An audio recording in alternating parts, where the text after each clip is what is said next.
these caps. There were signs that there were going to be problems with number fever very early. Pepsi had rolled out the competition in Chile, and a garbled fax had caused some kind of problem with the winning number. They'd announced the wrong one in Chile, causing riots. There were signs that there could be big problems ahead if they didn't keep their eye on the ball. So in 1992, Pepsi decided to extend the campaign in the Philippines, and they announced that the competition would go on for a few more weeks. One night, on the television news, they announced the latest winning number, 349. The problem was, 349 had already been allocated as a non-winning number in earlier campaigns. So there were literally hundreds of thousands of bottle caps with 349 just floating around the Philippines. Hundreds of thousands of people all across the Philippines, thousands of islands, were finding winning bottle caps. 349, 349. Some people had 10 lucky 349 bottle caps. People were dancing in the streets, celebrating. They thought their problems were over. They were millionaires. It's still not certain exactly how many winners there were of lucky 349 bottle caps, but we know that Pepsi printed over 600,000 of them. Pepsi realized very early that there was a problem. Hundreds of people started arriving at their bottling plants with their lucky bottle caps. They realized something was seriously wrong. Pepsi tried to solve the problem by offering a small token donation to anyone that brought a lucky bottle cap to their bottling plant. But it wasn't enough. People didn't want just a handful of pesos. People wanted their million-peso prize. Within a year, violent protests and riots outside Pepsi factories would leave dozens injured and 5 people dead. At one Pepsi factory in the Philippines, a grenade was thrown through the window. It killed 3 Pepsi employees. Anacita Rosario was a school teacher living near Manila in the Philippines. She was one of the tragic victims of this whole thing. She was walking to a nearby store to buy some rice one day when a Molotov cocktail was thrown at a Pepsi truck in a violent protest. It bounced under the truck and exploded. It killed her and an innocent bystander who was just a child and injured many others. When I was in the Philippines, I tracked down Anacita's daughter, Cindy, and her husband, Raul. It was clear to me that they were still very upset by the whole thing. You know, a family had been ripped apart by this competition. And Raul told me that he'd never remarried. He'd told me that he'd gone to meet Pepsi executives after his wife was killed. And he was angry. He said to them, you know, this wouldn't have happened if it wasn't for you, if it wasn't for number fever. The biggest revelation from my reporting was rumors that Pepsi was somehow involved in bombing their own trucks. I found a newspaper report with a headline that said, "Pepsi goons bomb their own trucks." And when I visited the MBI, the police department in the Philippines, they presented me with documents and interviews with people who claimed that Pepsi had paid them to cause riots and to cause trouble outside their plants in order to destabilize the situation and to frame the owners of the coalitions that were fighting them to try and curry favor.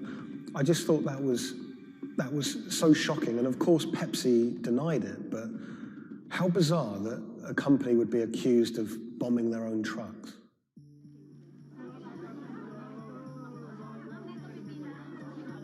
The contest had sparked so much anger in the Philippines because it landed at just this really weird time in the Philippines' history. It was during a crazy election that was racked with allegations of fraud. The Philippines was in a kind of love-hate relationship with America. They loved, obviously, the American aid and finances that was pouring into the country, but at the same time, they yearned for independence. They wanted to be their own country. Vicente Del Fierro was a local preacher living in Manila, and he hated the number fever campaign. Del Fierro thought Pepsi's number fever campaign was just one of the many ways that America was asserting its dominance over a third world country. He hated seeing his fellow countrymen get ripped off, in his eyes, by this huge multinational American company. He wanted justice. Del Fierro rounded up over 800 winners of 349 bottle caps, and he got them all together to sue Pepsi for over $400 million to be divided between those holders of lucky bottle caps. Del Fierro took money from some of the people who could afford it. They paid him 500 pesos to help with legal fees. But for people who couldn't afford the money, he would just represent them pro bono. The alliance is to build up pressure on Pepsi. And so you see people marching in the streets. So we have mounted our own campaign, even in the U.S. He flew to America and he hired two consumer lawyers here in America to take on Pepsi. He had a meeting at Pepsi's headquarters to try and resolve the problem, but he said he wanted to take it all the way to the highest courts in America. When those cases were heard in America, those courts decided that this was a problem that should be heard in the Philippines, not in America. Back in the Philippines, Del Fierro continued his case in the Filipino courts. At one stage, there were arrest warrants handed out for 9 Pepsi-Cola executives, which he saw as a big victory. We don't know if those arrest warrants were ever upheld, but it made newspaper headlines across the country. Pepsi did not take kindly to Del Fierro's campaign. They tried everything to shut him down. They sued him for libel. My father had to attend 3 times a month for a branch 145 and another hearing for the branch 113A, also 3 times a month. Also, there was a time my father was hospital due to heart failure. Still, he had to attend the 2 branch hearing. Otherwise, for not attending, the judge will issue warrant of arrest to my father. My father passed away January 13, 2010. After staying for almost 1 year in the hospital, he died of complication due to heart failure. After the death of my father, I was inspired to do the website. PepsiCo will be remembered for what they did to the consumer in the Philippines and to my father. When I reached out to Pepsi for comment for this story, they claimed that they didn't have access to anyone who was working at Pepsi that was around in those days. They also said that during COVID-19, they didn't have access to their documents about this, but you know, they were very careful to say that they were sorry for everything that happened, and we do know that Pepsi did try everything to try and make this right. The Pepsi number fever disaster cost the company millions. We know that they paid up to $10 million in those goodwill payments, but the financial effect could be much greater. After the disaster, we know that Pepsi sales dipped. They were overtaken by Coca-Cola again. Pepsi's number fever disaster changed the legacy of that soft drink in the Philippines forever. Some people of a certain age won't touch it. For many people, Pepsi is a taboo word. A lot of the people that I spoke to were still quite traumatized by their experience, by that experience of winning 1 million pesos, losing it, and then returning to their normal life in poverty in Manila.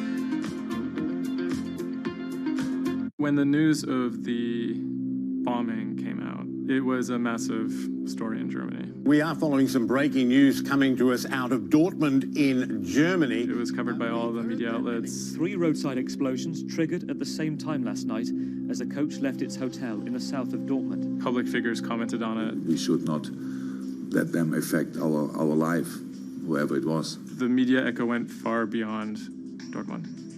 I think it was front page news in every single big paper around Europe. Everyone thought of like a terrorist attack, and people were scared that throughout the city in Dortmund there was more attacks to be happening. Unbeknownst to investigators, just after the bomb went off and the players of the team were shell-shocked, the person who had masterminded the attack was actually sitting in the hotel eating steak and sweet potatoes.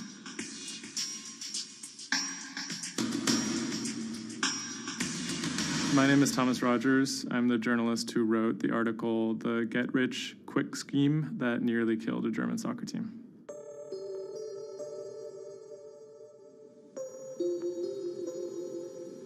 Dortmund is a mid-sized city in the western part of Germany in a state called North Rhine-Westphalia.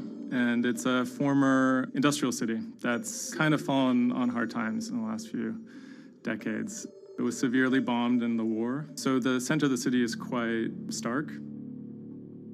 Some of the few high points include its soccer team. My name is Ike Henning. I'm a reporter with Bloomberg News, and I'm a great fan of Borussia Dortmund. Dortmund fans are super loyal. On all match days, the entire city is in black and yellow. It's like a religion. I think more than most German cities, soccer does play a very large role in the identity of Dortmund. In October of 2000, the BVB became the first team in the Bundesliga to actually go public. Salaries for soccer players in the Bundesliga have gone up very dramatically. With such high prices, they thought that by going public, they would be able to compete better with big teams like Bayern Munich.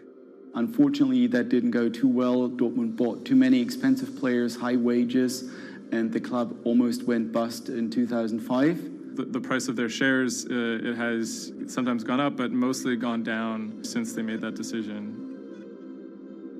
So on April 11th, 2017, the team was staying in a hotel on the outskirts of Dortmund. Match days are always special in Dortmund. Everyone is looking forward to it. The team always meets in the same hotel ahead of matches. They stayed in this hotel in order to have a kind of neutral space before games so that they could concentrate, be sort of isolated from distractions, things like that. Everyone was pretty optimistic. They had a chance to go really far, maybe into the finals. I was in the office and getting ready for match day. I was going to meet with a friend, a fellow Dortmund supporter, in a pub. As always, the fans are very excited about matches. On that day, they were heading to play in the quarterfinal against AS Monaco at Signal Iduna Stadium, which is in the center of Dortmund. Shortly before 7 p.m., the players of the team boarded their official team bus. When the bus took off the parking lot of the hotel and turned on the street, there were three detonations, 3 bombs that exploded and hit the bus of Dortmund. 3 explosions occurred close to the Borussia Dortmund team bus. The B team bus had just left the hotel. The explosions destroyed 2 windows in the rear part of the bus. People screamed, people jumped to the ground. The fellow Dortmund fan I was supposed to watch the match with, he called me and said, turn on the TV, there was an attack at the Dortmund bus. And I thought he was like, that was impossible. Some of the players screamed at the driver to keep driving as fast as possible because they were worried that people might storm the bus. German investigators say the explosive devices used in the attack on the Borussia Dortmund bus contained metal pins, and that one had pierced a seat headrest. Unbeknownst to the team members, the actual mastermind behind the attack was, as they were disembarking the bus, was actually eating steak and sweet potatoes at the hotel they had just left. Authorities are attempting to verify a letter left at the scene claiming jihadists were behind the attack. Because there had been a series of attacks by Islamic terrorists in Germany and Europe, there was widespread suspicion in the media that this was another Islamic terror attack. 3 letters were found at the site of the bombing that took credit for the attack on behalf of Islamic State. There were, however, reasons to doubt this particular narrative. Would actually be a surprise if ISIS were actually part of this attack. Possibly could be employed by other groups like the far right wing to try and shift the blame. The letters had some strange qualities. They were written in a strange German that used big, sophisticated words, but had basic grammar mistakes, as if someone was native German speaker but pretending to be a foreign person. Federal investigators have detained one man suspected of links to Islamist terrorism, one of 2 suspects whose apartments were raided this morning. Shortly after the bombing, a man in Austria named Rudolf, who was a big BVB fan, he noticed that something strange was going on the stock market related to the team's shares. He emailed the lawyers of BVB, who then forwarded that email on to investigators. The email stated that someone had bought 60,000 BVB put options, a wager that the value of the shares of the team would fall below a certain amount at a certain date. Why would someone buy that ahead of a match and then 3 bombs go off? Something isn't right here. For the person to make money off of that, it required the stock to go down quite a bit in a fairly short period of time. And it wouldn't just be the team losing a match, it would require something much bigger than that. There was another big red flag about this purchase, which is the fact that it had actually been made, number one, on the day of the bombing, but also from an IP address that had been traced to the actual hotel where the bombing had taken place. When 3 explosions targeted the bus carrying the Borussia Dortmund footballers on April the 11th, written notes left at the scene claimed the attack was the work of ISIL. The truth, as is now alleged, is remarkable. On April 21st, the police arrested a man in a southern German city called Tübingen. He was on his way to work, and his name was Sergei Benegold. He seemed like an unlikely suspect because he had no known connections to the Islamic terror world. He didn't seem like a far-right extremist. He didn't seem like a left-wing extremist either. He seemed to be a completely unremarkable young man. A 28-year-old German-Russian man, named only as Sergei W., stayed in the same hotel as the players on the night before the bombing. He specifically requested an upper room overlooking the bushes where the explosive devices were hidden. The media dissected why he would do that, what was his past. He had been inspired by the 2015 terror attack in Paris. And he noticed that in the aftermath of the attack, the stocks of French companies went down. And he believed that if an attack took place that was directed at a specific company, that the decrease in stock price for that company would be even more dramatic. It never occurred to anyone that someone would do that out of greed. We now know that the suspect bought 3 different derivatives on the Borussia Dortmund shares. With all these derivatives, he bet on falling shares. The suspect bought the majority of these financial products on the 11th of April, the day of the attack.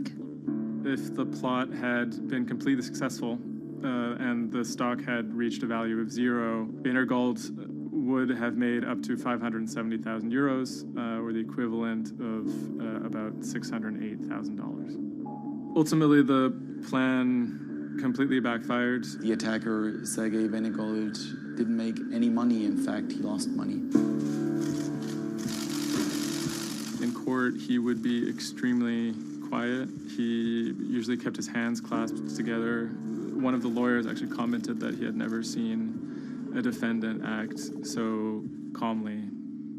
Benegold had served some time in the German military.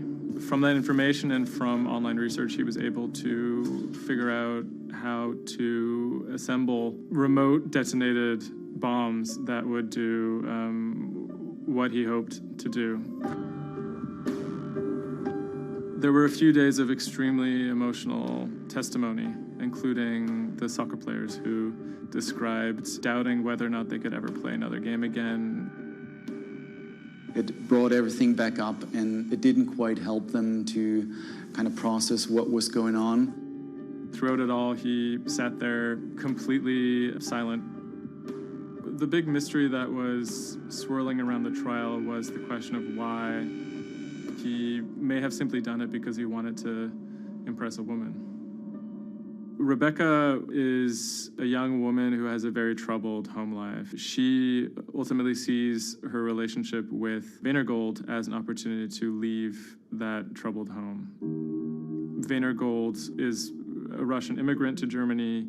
He speaks with an accent. He has anxiety in large groups of Germans. She begins to resent the fact that he has these fears and feels a little bit trapped. Rebecca attempts to dump him on multiple occasions, and he threatens to commit suicide if she leaves him. Weinergold apparently told Rebecca that she would soon be seeing a surprise. After being dumped via text message, he apparently began planning for this attack in earnest. Weinergold was charged with 28 counts of attempted murder, which carried a maximum sentence in Germany of life in prison. He claimed that he had nothing to do with the attack, but as time went on, he admitted that he had actually been the person who had built the explosives and had set them off. But he claimed that he didn't want to actually kill anybody. Ultimately, Weinergold didn't receive the harshest possible sentence. He was given 14 years in prison, but it's still a considerable amount in jail in Germany.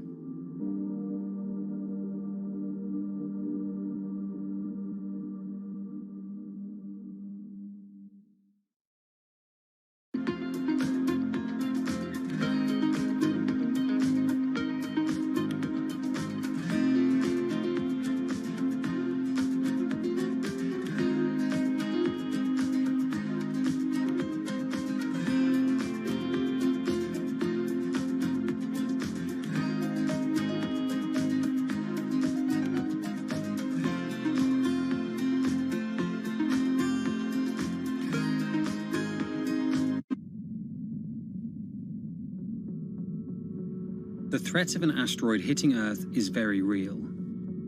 If it's big enough, it's also very final. These are very, very infrequent events. The probability is not zero, though. A blinding flash of light streaking across the sky. About 100 tons of space rock falls on Earth every day. Most of it is so small it burns up in our atmosphere or lands unnoticed away from major populations. No human in the past 1,000 years is known to have been killed by a meteorite, and according to NASA, no large object is likely to strike the Earth any time in the next several hundred years. However, one thing is certain: we haven't found them all. There are thousands out there, and we don't know where they are.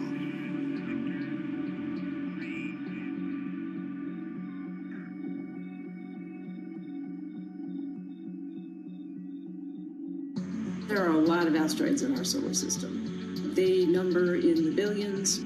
Scientists all over the world are working toward detecting and deflecting the most catastrophic of natural disasters. The race is on to find as many of these objects as we can. We have a way of calculating whether or not an asteroid is potentially dangerous or not. I mean, I think it's something worth investing in. It's our existence at stake, right?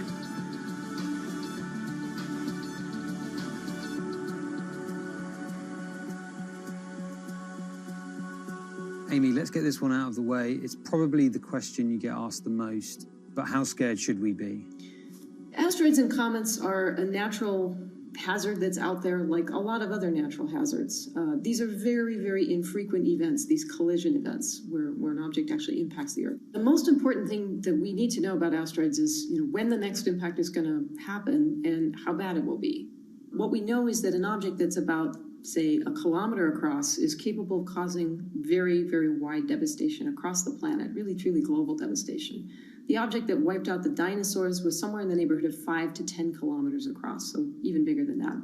At a kilometer, it's still going to be very bad and it will have global effects. For objects that are capable of causing what I would call sort of regional damage, kind of a large major metropolitan area, a city and its surrounding environment, sort of around 100-ish meters. It depends on the details of the composition and so forth. By the 1980s, NASA was cataloguing near-Earth objects. In 1994, stargazers watched as comet Shoemaker-Levy 9 hit Jupiter. The resulting zone of chaos was estimated to be as large as the Earth, and the event became a turning point in the search for asteroids and comets in our solar system. In 1998, Congress tasked NASA with finding 90% of asteroids and comets 1 kilometer wide or larger.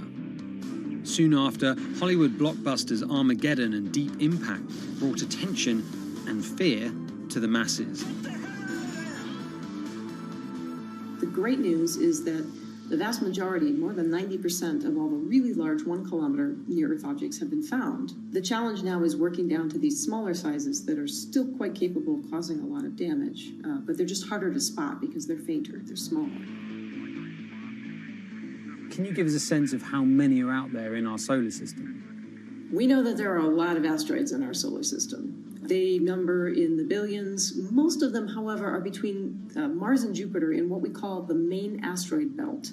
This is a region of space where most of the asteroids in the inner part of our solar system live, and they stay there for many billions of years. There is another population, though, that kind of leaks inward and gets into the region somewhat close to the Earth, and we call these near-Earth objects. We think that there are millions and millions of near-Earth objects that are out there in the total population. As of today, we know of sort of around 25,000, something like that. When we first spot an object, we really know very little about it. We just see something moving across the sky. So all you get is just sort of a handful of snapshots, just enough to be able to tell that this isn't an asteroid that we've already seen before. And then once we can calculate the distance to it, we can now start to make predictions about its true size. Is it large or is it small? So we have a lot of information that we have to get pretty quickly to really understand what's going on. Finding asteroids is just one piece of the puzzle. Planetary scientists are extremely skilled in determining the orbits and speeds of asteroids based on relatively small amounts of data. NASA runs simulations of the trajectories asteroids could take, which is useful but time-consuming. A team of scientists in the Netherlands have found a way that could buy us more time. Our method is very quick. So you can very quickly get an assessment of whether or not the object is dangerous or not. If you look at the classical way of determining the danger of an asteroid, it may take days of computing time on very big machines to determine this hazardousness. The current problem is that there's just too many asteroids out there to spend a huge amount of computational power on all of them. So the neural network allows us to focus on what really could go and pose a hazard to Earth. A neural network is a computing system that mimics the way the human brain operates to find underlying relationships in a set of data. By training the network in this way, you train it in recognizing those objects that are most likely to hit the planet. And once it's trained, you can apply this network to all the unknown asteroids. And then you can make a selection and saying, hey, these are the ones which appear to be having orbits similar to the ones which we know are hitting the planet. That doesn't mean that they do, but it only means that they look very similar to the ones we know they do. What else did you find? Should we be particularly concerned about anything? One thing that we did find is that our neural network was able to go and identify a handful of asteroids which weren't considered potentially hazardous, that when we went and integrated them forward in time, they came quite close to Earth. We find a handful which were not detected before or not considered being dangerous before, and we think they are potentially dangerous. It's very hard to simulate kind of going forward in time an asteroid that's going to hit Earth because, well, the Earth is really small. And space is really big, and then you have to have very exact parameters to shoot an asteroid that goes and hits exactly Earth. And then Simon had the ingenious idea of not even trying to do that and just launching the asteroids from Earth's surface and integrating backwards in time. It's very hard to make it hit. So you need a lot of calculations which all end up in nothing. And the idea was then like, well, let's not do that. This is basically what NASA is doing. NASA is taking an asteroid, making multiple copies of them, shooting them all forwards in time, calculating their orbits, and then see what fraction sort of gets close to Earth. Not even hitting Earth, but getting close to Earth. And that they call it a potential impactor. So you calculate the solar system forwards in time for, let's say, 1,000 years. And then you launch asteroids from the surface as if they, if you go forwards in time, would fall on the surface. You calculate them backwards to today, and then you get your orbital parameters of today's asteroids, which you know will land on the planet. And those you can use as known impactors and compare with all the other asteroids in the solar system. Can simulations and AI, can those things fill in the gaps where perhaps telescopes and other imaging tools can't? Absolutely. Since the observations get more complex, the physics gets more complex. And if the physics get more complex, the mathematics becomes more complex. And at some point, you can't solve your problems analytically anymore. And then this is where the computer comes in. Now we have this trained neural network. We have a way of calculating in a fraction of a second whether or not an asteroid is potentially dangerous or not, and therefore deserves more attention or more time to spend on for really finding out if it is dangerous. When it comes to hunting asteroids, time is critical. What we can do about a potentially hazardous object depends a great deal on what we know about it and how much time we have before the encounter. We'd really like to find them when they're decades away, because the more time you have, the more options you have, and the less energy it takes to move an object aside. It also means we might not have to resort to launching a nuclear warhead at an asteroid. Until recently, pretty much our only choice. That's an option of last resort, in my opinion, yes. We have lots of options available. You can just simply bump into the object and just nudge it out of the way. That's one possibility, and that's kind of, in a way, sort of the simplest thing to think about, just nudging it off its path a little bit with, a massive object, a spacecraft, let's say. It's kind of like bowling, if you will. If you have a long time or a long stretch of runway in the lane, just a very small twist on the bowling ball will make a big change in where it ultimately ends up. Another option would be something where you take a very big, massive spacecraft and you park it next to the object and you use the force of gravity as a towing rig. That takes longer, though, and you need to be able to send a pretty massive spacecraft, and it obviously depends a lot on how big the asteroid is. Other options start to get more and more complicated, and they range from painting one side of the object a white color and painting the other side dark, and then letting the pressure of light sort of perturb its orbit. In a departure from the lab and computer simulations, NASA has real plans to rehearse kinetic impact deflection. In 2021, the agency will launch DART, the Double Asteroid Redirection Test mission, which will intercept a 160-meter asteroid in 2022. Better to practice now before we have to deal with an actual threat. In the meantime, discovering asteroids is our best bet. Thousands of scientists and amateur astronomers around the world make up an informal network that survey the heavens. But that may not be enough. NASA wants more resources to map our solar system and better technology. We need to ramp up our network of sensors, and also we need to just continue to strengthen our network of international observers so that we can get follow-up, because we find these objects when they're distributed all over the night sky. Once we get more observations, we get better data, we can make better predictions. If you look at the big impactors we have had in the last, let's say, 20 years, or maybe 30 years, or 50 years, most of them we haven't seen coming. So the real danger, I think, comes from the objects we don't know about, and not from the objects we do know about.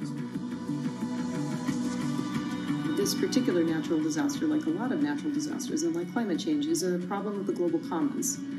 So the thing that we risk collectively is that it sort of then becomes nobody's problem, and nobody takes ownership over it. The asteroids are all over the sky. They just truly cross boundaries and borders with a second's notice. I kind of imagine in the future maybe lots of small satellites around the Earth that are always going and looking outward. I mean, I think it's something worth investing in. It's our existence at stake, right?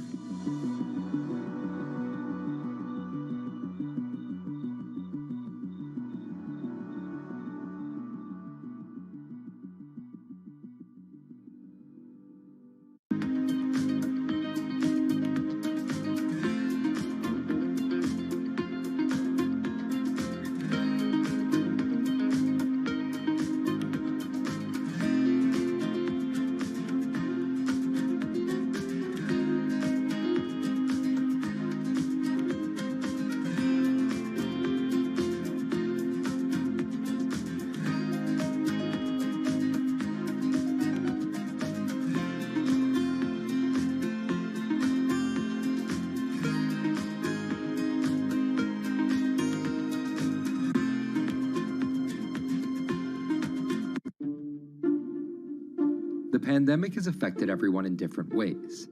Some pass the time by baking. Homemade sourdough bread. Do I need to say more?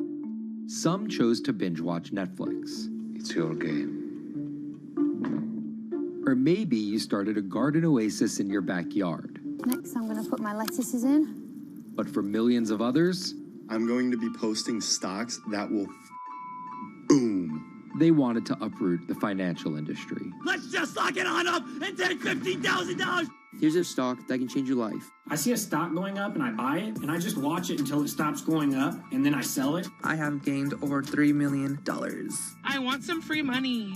I don't think you can overstate the online communities or social media's influence on financial markets. A large group of inexperienced investors who discuss their plans on social media platform Reddit have shaken up the stock market in a big way. The stock that everybody's talking about right now is GameStop. Video game retailer GameStop is set to continue their head-spinning ascent today. The revolutionaries on Reddit are spanking Wall Street's ass. The more these stocks go up, the more the big guys are getting creamed and losing billions of dollars. This isn't a wealthy person's game anymore. Anyone can play it. I took up a little bit of a new hobby, and I am interested in day trading. As an investor nowadays, you don't have to look a specific way. You don't have to wear specific clothes. You don't have to be doing it from a trading floor on Wall Street in like a high-rise building in downtown Manhattan. The narrative of what's driving the markets is no longer being held in secret offices in New York and Boston of privileged people talking to other privileged people. It's right out in the open. It's on Twitter, it's on Reddit. From brokerage apps to Discord channels and subreddits to TikTok finfluencers,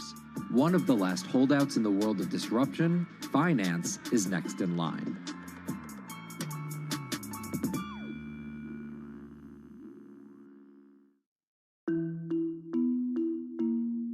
Investing should be as ubiquitous as shopping online. That's Vlad Tenev, the CEO of Robinhood, the online brokerage app, talking about how he wants his app to disrupt the world of stock trading like Amazon disrupted the world of home shopping. And I think that speaks to exactly the mission that a platform like Robinhood has, which is to democratize investing. Robinhood was started in 2013 by Vlad Tenev and Baiju Bhatt in, where else, Silicon Valley, as an alternative to the big brokerages, but with one big difference. As they were building the social network around finances for people, they realized that there was a gap in the market and that free trading could become something that they could bring to the markets, they could disrupt the industry. While no-fee trading is industry standard today, it was unheard of when it was first introduced.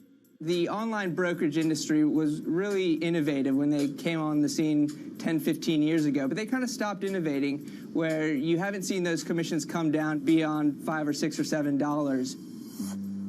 Robinhood think that by offering zero commission that they're going to push people onto this platform. And on top of no-fee trading, the customers Robinhood was courting have been long overlooked in the world of finance. So the typical customer of a Charles Schwab, for example, is putting a lot more money in that brokerage account than the typical customer at Robinhood. Even today, with all of its popularity, the median account size is about $240. There's Fidelities in the Schwabs and the E-Trades of the world. They look down their nose at those kind of accounts. I don't want a $1,000 account. They're just a headache. I want a $100,000 account. And this is key here, right? Because the thing about Robinhood that's different than every other single brokerage platform is how easy it is to use. The design of the Robinhood app really has in mind a user who might be coming at this absolutely cold. The fonts are very well sized, the shapes, the colors, all of that is something that the founders of Robinhood paid really close attention to. And by creating an interface that catered to a newer investor, they were able to gather a pretty healthy group of customers. And by 2019, they had about 10 million customers. Those 10 million customers were a huge success story for Robinhood, but no one could have predicted its explosion after the arrival of COVID-19. remain indoors to the greatest extent, and 100% of the non-essential workforce must stay home. What we saw when the pandemic hit was the growth of Robinhood users absolutely turbocharged. And oddly, you saw this surge in interest in stock trading. Then they saw the absolute surge in 2020 in customer growth. And now, by many accounts, they have more than 20 million customers, which is pretty extraordinary. So the next step for them is to figure out how to monetize those users and how, even with their small account sizes, to get them to grow with the company and, as it releases more products, come along with them.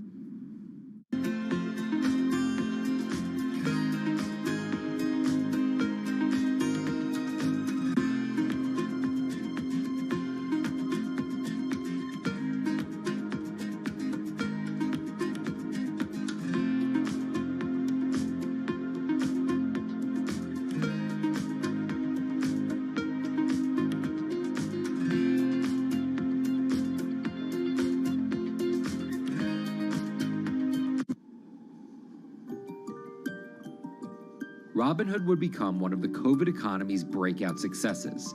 Robinhood traders, as they're called, became the shorthand explanation for the frenzy of often speculative retail investing after the pandemic lockdowns. Kids wake up in the morning, they go on Robinhood. They're, in the shower, they check Robinhood. Kids are learning how the stock market works at 18 while they're at school, checking their phones in between classes because notifications pop up telling them what their stocks are doing that day. With these new tools, millennials and Gen Z are investing in the market in ways their parents could have never even dreamt of. That is sort of key when we talk about the divide between older and younger generations, is that the younger generation is exposed to so much more information and tools at their disposal to do what they want in the market. The older generations, you never had the technology or the cost structure that you could play the markets like you can today. So you were stuck with giving your money to a professional investor and paying them a fee to do it. When I speak to young kids, they tell me, I'm making mistakes, I'm losing money. I'm not a perfect investor, but I'm 18, and by the time I'm 30, which will be, 10 years from now, I'm gonna have interacted with the markets for a decade. And so it's a learning experience more so than anything else. And you can look at it and you can say, wow, that's risk-taking, that's dumb, but if you could possibly shave 10, 20 years off your working life versus adding 5 years, I don't think you can fault people for that. But Robinhood is only part of the puzzle. Sure, you can trade on it, but without research, information, and data, you're just blindly throwing darts at different stocks and hoping to strike it rich. Wall Street forever has always run on what we now call narratives or memes. People telling rumors to each other have been around for 100 years. On Wall Street, information is its own currency. Historically, either you had it or you didn't, and the people who had it had a huge advantage. In the past, those narratives and memes didn't have a network effect. It would be one person telling another person over the phone. In fact, when I broke into this business in the 80s, a lot of people used to complain that they weren't on the call list to get those ideas. Social media changed all of that. Fast forward to 2021, that's being done on the internet now. And that's being done on Discord and Twitter and StockTwits and Reddit. And the impact is very similar, but orders and orders of magnitude larger. As social media has played a bigger part in our lives, it's also played a bigger and kind of more important role in how people find investing ideas online and on these platforms. How do those ideas spread? On TikTok. Yes, that TikTok. Soon may the weatherman come to bring us sugar and tea and rum. People aren't just going to it for sea shanty videos. The personal finance hashtag on TikTok has garnered 3.5 billion views from its 1 billion monthly active users. By comparison, videos found under the cooking and health tips hashtag have 2.6 and 2.1 billion views respectively. The trajectory of Robinhood and TikTok were literally on par. What happened in the stock market this week? So the word of the week is expectations. Absolutely essential that you guys understand the risks of shorting. And Kayla Kilbride and Kyla Scanlon are two of those financial influencer TikTokers, also known as finfluencers. I think people still care about fashion, they care about culture, but it's also like there's this big behemoth thing called the stock market that we really don't know a whole lot about, and it's gatekept behind the industry. And so people like want to unpack that. And so my audience is, a lot of them are younger investors who are looking to hone their skills. Tech and right up. Kyla and Kayla are two of the more, let's say, professional TikTok influencers. The Tesla ARK Bitcoin Biotech Risk Cluster. I've been trading since high school, and it was a really interesting way for me to fill out my decision-making frameworks and to think about thinking. And I think that the more that we can have people thinking about finance, the better that we're going to progress as a society. I think it's a huge gap in our educational system. If you're going to buy an option for a stock you think is going to go up, it's a call. So think of it like this. I made the options video where I was like, options are just like shopping. Rumor has it that this pallet's about to go up in price. So if I come in tomorrow, can I still buy it at said price? And a ton of women just like attacked that video and were like, you explain things so much better than my boyfriend or my professor, or like I could sit and listen to you all day. And I was like, this is what I was looking for. But TikTok's algorithm does not reward calm and measured videos about responsible investing. It rewards this. Watch this video for 30 seconds and you'll be rich for the rest of your life. I try not to say the A word, the ALGO word, because TikTok listens to us. The algorithm does impact how you feel. You know, you do notice which videos do better versus which videos do worse. How do you catch someone's attention in less than 60 seconds? And how do you make it something that they're like, I need this in my life? Nearly impossible to do that in 60 seconds. But the people who perfect it are the people that you're going to watch and going to stick around. And where people are sticking around? Reddit. And its nearly countless subreddits about finance. And by far the biggest one of those is Wall Street Bets. Lost. There's a lot of social media platforms out there, but Reddit is like the social media platform for finance. Places like Wall Street Bets is where it all goes down. Started in January 2012, it wasn't long before Wall Street Bets adopted a 4chan-like etiquette, leading to their tagline, like 4chan found a Bloomberg terminal. We had all these unexplained stock moves, and we would be grasping for why stock XYZ jumped 20% in a day. And you would look at Wall Street Bets, and you would see people there talking about buying options in that stock, and it sort of, squared the circle, so to speak, and started making sense. And it was at that point that it was like, wow, we have to start paying attention to this. Some people on the platform really spend tons of time, and others are just looking for entertainment and to have a little bit of fun, effectively gambling or looking for an outlet, trying to make a little bit of. There were stimulus checks. Now, clearly, this money is going to people who need to use that to eat, to live, but there's a lot of people who use this money to invest in the stock market. And it's not just stock tips. People quote-unquote YOLO their entire life savings or stimulus checks on a single stock. They post what is called gain and loss porn, screen-grabbing staggering hits and misses on stocks for the entire community to see. I am about to lose everything.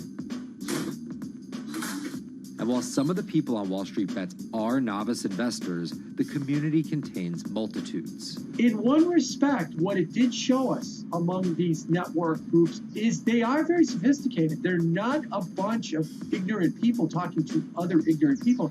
And this is where the pieces of the puzzle all come together to wreak havoc on Wall Street for a solid week in early 2021. It's pretty clear that the combination of more people having retail brokerage accounts and trading apps and more people being stuck at home looking for some kind of entertainment and some kind of community online came together in this very singular way. What came together is GameStop. Let's go back to the beginnings of what happened with GameStop a couple of years ago. On the boards like Reddit and StockTwits, a lot of people were talking about GameStop as being attractive value. Some of them are even, Wall Street alums who left the industry and now still have access to tools that they can use to improve their financial well-being and make very good decisions. And I think Roaring Kitty is a perfect example of that. GameStop is one of the most compelling asymmetric opportunities in the market today. Really, I don't understand how you could disagree with that. At the same time that this crowd was talking it up, the hedge fund institutional crowd didn't like this stock at all, and it had the largest short interest of any stock in the New York Stock Exchange going into late 2020. Short selling is a bet that a stock price will fall, and it's a fairly simple concept. An investor borrows a stock and then sells it. The investor is betting on buying the stock back later for a lower price before returning it to the original owner, pocketing the price difference. What a short seller would tell you is that they almost act as a policeman in financial markets, or they're at least looking for companies that aren't what they say they are. And that can range anywhere from an outright fraud that some short sellers try to expose to just a company that's not worth as much as investors think it is. The problem is, if the stock price rises, the short seller has to come up with the money to buy the stock back. And the more it rises, the more it costs. And that's what's called a short squeeze. And the hedge fund Melvin Capital was on the wrong end of that squeeze. Melvin Capital lost over 50% of its money in the month of January alone, just from being caught in the short squeeze of the stock. This is where the disruption comes in. One of the most wild stories you're ever going to see. GameStop shares absolutely going nuts. In less than a year, the company's stock has jumped from less than $3 a share to almost $350. Cheers, everybody! Roaring Kitty has turned $50,000 or so investment into some $14 million. Whoa! Investors all over social media use the free trading app Robinhood to wreak havoc on Wall Street. They're actually piling on into some of these stocks to really hurt the professional short sellers. And they all used Reddit, Twitter, TikTok, and Discord to tell one another to keep buying and, quote, hold the line and not sell GameStop. People are getting cheerleaded for jumping in, buying at the highs. They're saying, keep going. And it was working too, until Thursday morning, the trading app Robinhood sent out this tweet. In light of current market volatility, we are restricting transactions, including GameStop. People were really angry. Robinhood was supposed to allow the regular people to play the same game these big boys are playing. But instead, we were all taken for schmucks, and they screwed us. Shares of GameStop are jumping again now that retail investors are being allowed to buy shares of the stock. But what we learned is that when people organize online, they have the ability to disrupt the market. And it was a big sign. The ivory walls of the institution aren't as powerful as maybe the institutions thought them to be. I don't know if pumping up GameStop was the best use of billions of dollars, but I think that as a signal to society, it was pretty interesting and powerful. The GameStop saga was so impactful that both Vlad Tenev and Roaring Kitty were called in to testify before Congress to clarify each of their roles in the saga. One thing that's emerged from the congressional hearings is that they're interested in how retail brokerages make money and whether they're keeping the best interest of their customers in mind, but it's pretty fuzzy as far as what they would actually do as a result.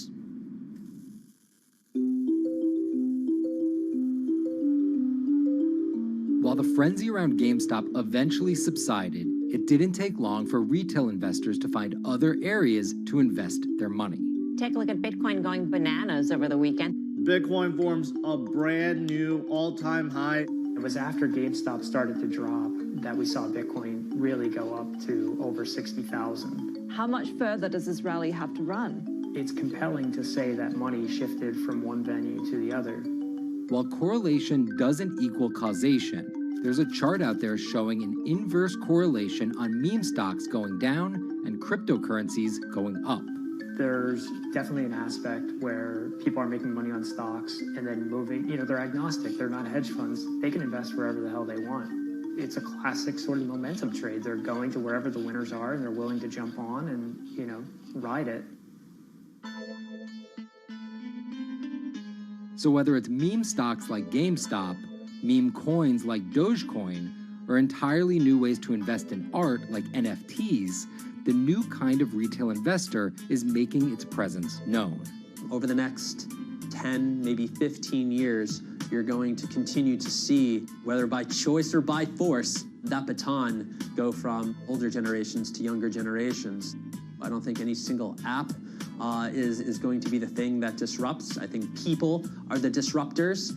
How people get ideas about what to invest in has become increasingly entwined with social media. And as social media companies govern more and more of our lives, the fact that now they're tied in more intimately to people's wallets is something that we might want to understand better.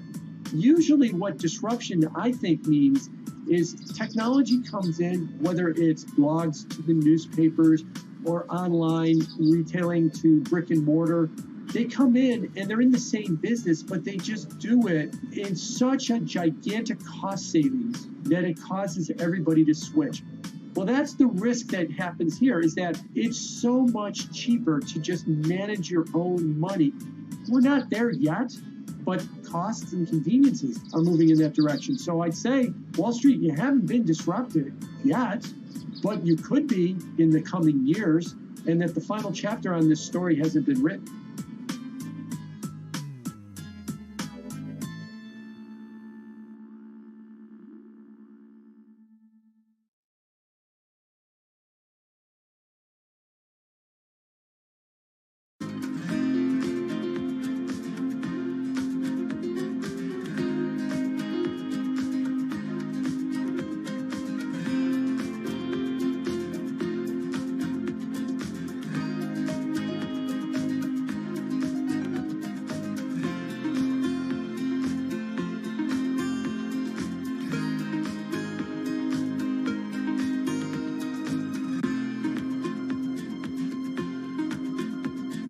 Meet Bloomberg's own David Nicholson. Now, his happy place is out in the field, on the open road.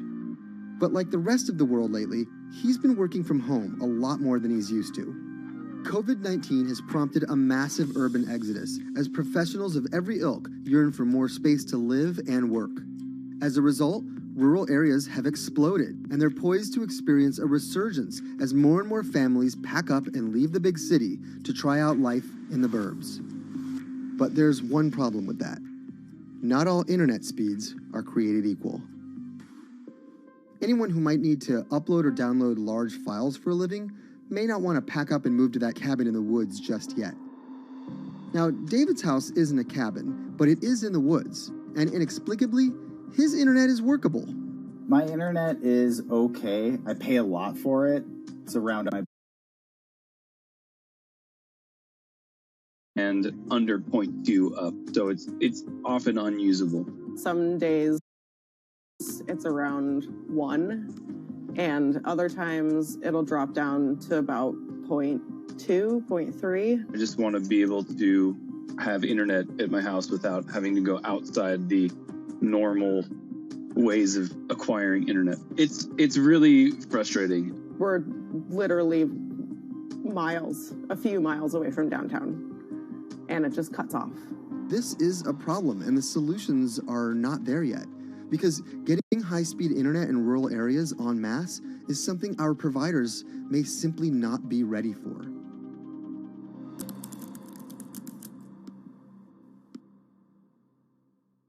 If your internet service doesn't have fast download and upload speeds, then you don't have high-speed harmony. You have.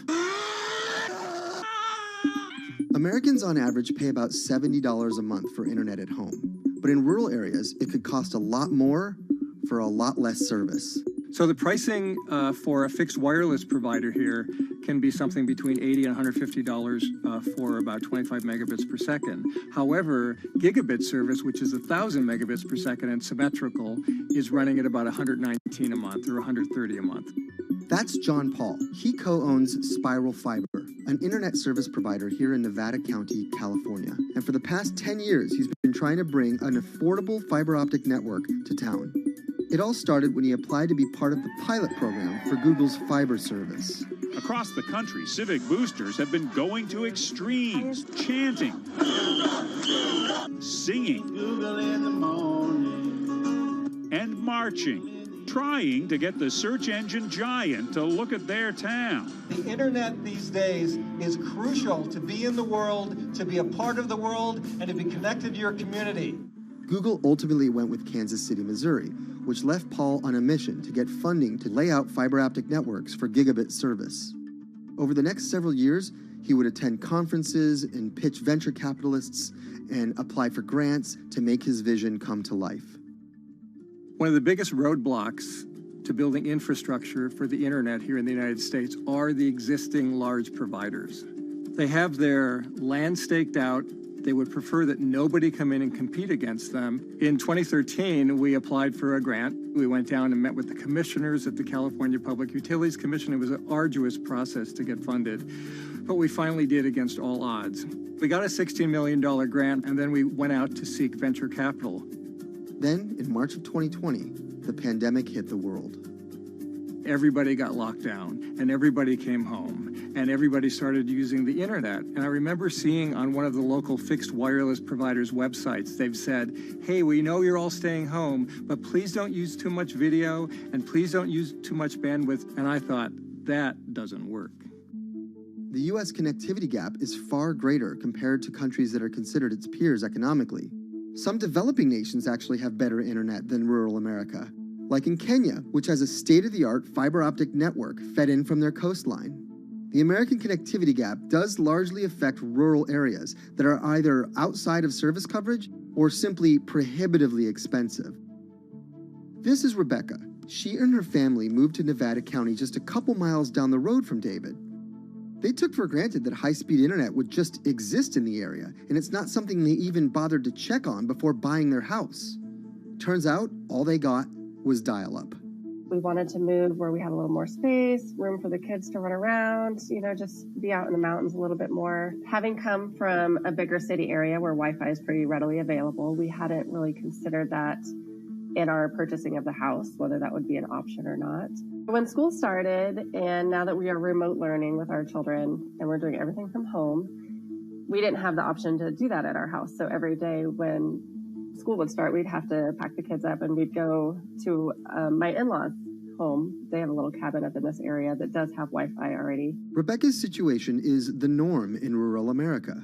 According to data from the Federal Communications Commission, just 4% of urban Americans lack access to broadband internet.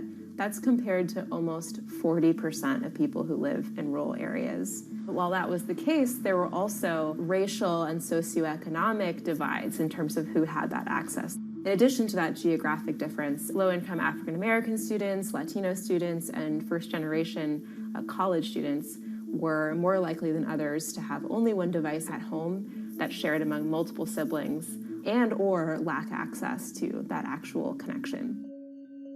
For most American towns, there's also a lack of competition, forcing internet prices up. And large providers like AT&T and Comcast aren't incentivized to expand service to these rural communities. This is how Xfinity makes life simple, easy, awesome. So in our area, we have a small imprint of Comcast, but they're not going to go out to the more rural areas. It's just not cost effective for them to do it as a large company. In order to lay fiber cable, you're actually physically digging trenches into the ground. And for internet service providers, they're primarily focused on maximizing their profits. And so the fewer customers you have, in any square mile and the more fiber you have to lay, that's just kind of harder to pencil out from a purely economic standpoint. AT&T released a statement on the matter, expressing the need and desire for government assistance to fund fiber optic expansion to areas deemed unprofitable.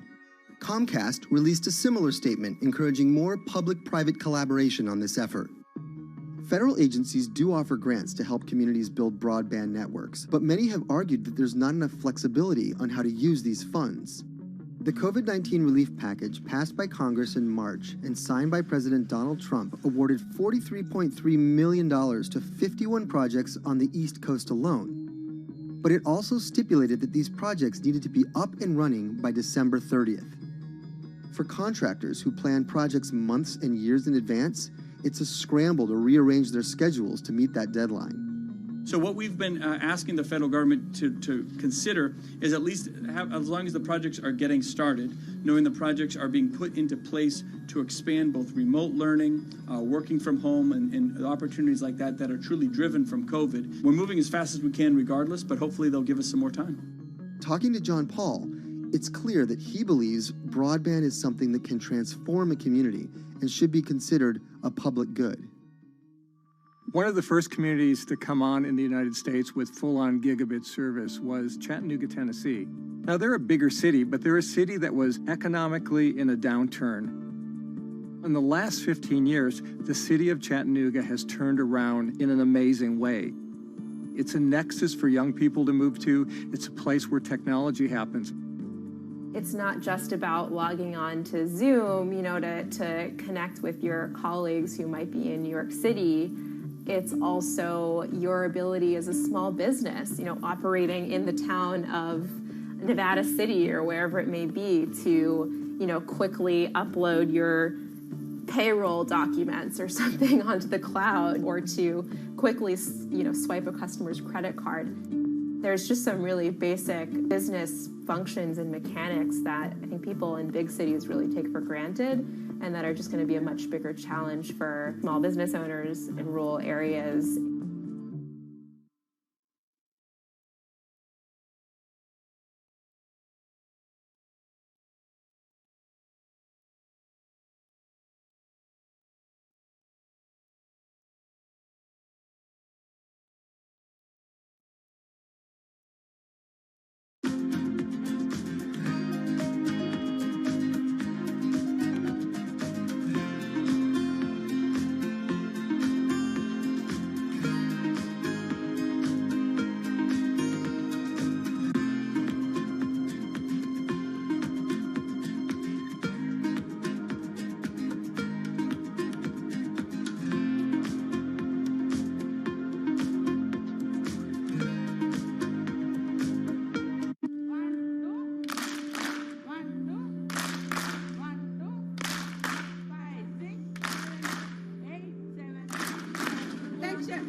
Historically, the marginalized people, you call them as untouchables or Dalits, they have been kept away from the center of the knowledge. Once you are born into a caste, it is very difficult for you to grow beyond that. You are stuck in that identity.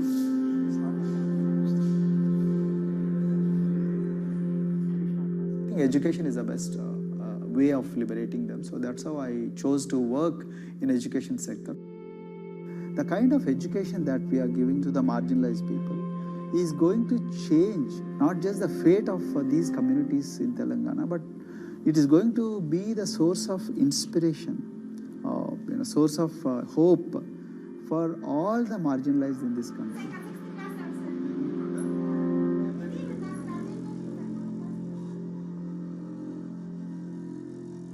Greatest flight in India is the system of caste. For generations of Indians, the social code known as the caste system has defined how people earn a living and whom they marry. Although outlawed 7 decades ago, castes remain a significant factor in deciding everything, from family ties and cultural traditions to educational and economic opportunities. Dalits, people who are on the lowest rung of the caste system, constitute almost 1/5 of India's population of 1.3 billion. Not able to afford the high tuition of private schools, many are forced to attend government-funded institutions, which in the past have suffered from poor infrastructure, lower education standards, and high student-to-teacher ratios. But Dr. Praveen Kumar is trying to change that.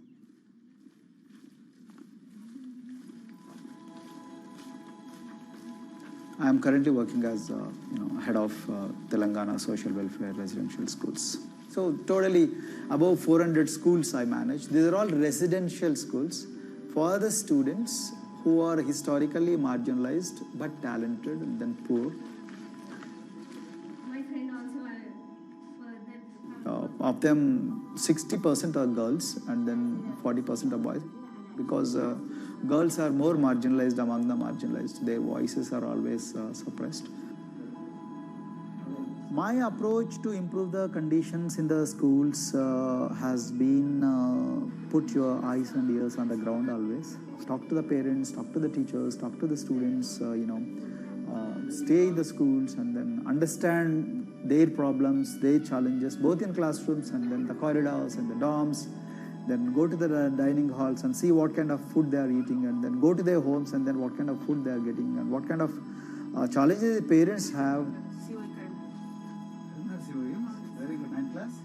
One of the important changes that I brought in after I took over was to complete the transformation of mother tongue to English medium, because English medium, as I said, English is the language of emancipation, a language that connects you to the whole body of knowledge in the world. So we had to train a lot of teachers. Refer to the dictionary also, okay, and find out the new meanings. As well as you're going to describe about. Hey, Richita, how are you? Hi, Sindhu. Fine, thank you. And how about you? I'm fine too. It's been a long time. Identity is extremely important.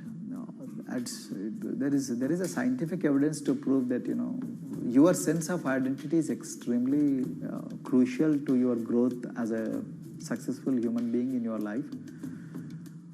If you accept an identity which is very humiliating, which reminds you of very painful past, I think that identity will not help you to grow. I'm not saying that you should forget your past. I'm not saying that, but that should not be the bubble in which you must live always.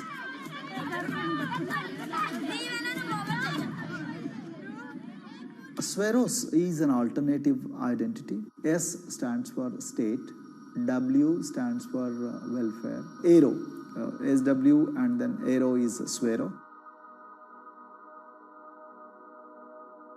So the idea is your dreams have to be skybound. So that is what we are trying to achieve by changing the identities. Like, you say, I'm a Swero and I aim to be a doctor. I am a Swero, I aim to be a top-notch engineer. I am a Swero, I aim to be a top bureaucrat of this country. I'm a Swero, I want to be a very good actor or, a musician in this world. So these are the positive images that are associated with the identity.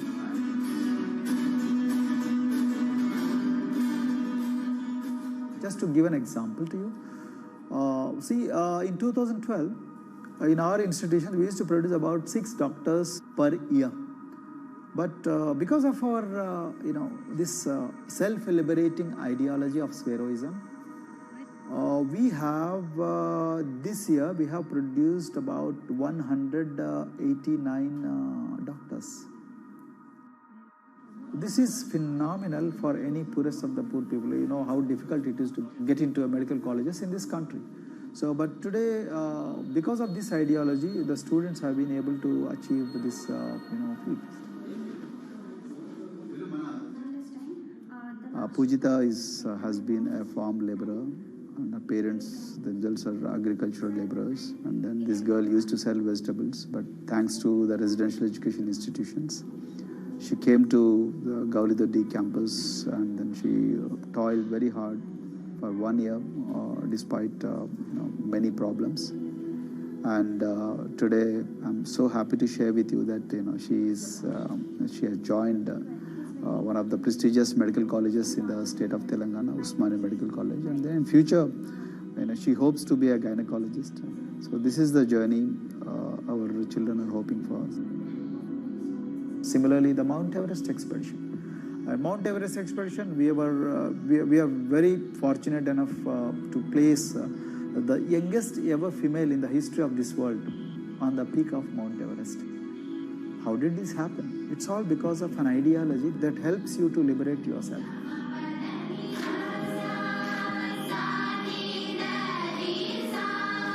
We brought a lot of extracurricular activities and most of them got institutionalized now. So for example, music. Similarly, the games. We have so many coaching academy. We have boxing academy, we have wrestling academy, we have handball academy. So we have, kabaddi, that the traditional Indian sport. we have golf. We have introduced the golf also. Like golf is generally played by so-called rich people, but today even poorest of the poor people also are being trained in golf in our schools. Wow. So our intention has been to give all 360 degrees, type of opportunities to the students, so that whoever is interested in whatever activity, they can go and then do it. Break the barriers, break the fence, at least mentally, because poor people have been programmed to be victims, programmed to be subjugated, programmed to be on the margins, always, programmed to feel inferior. We wanted to change all that. There are certain games which are exclusive to rich people. There are certain languages which are exclusive to middle class and upper middle class in this country. To put it in one word, the sole aim of introducing all these co-curricular activities is to break the stereotypes which are recklessly imposed on these people. Their stereotypes Dr. Kumar knows all too well. Born a Dalit, his grandparents were labourers and access to the village well was restricted.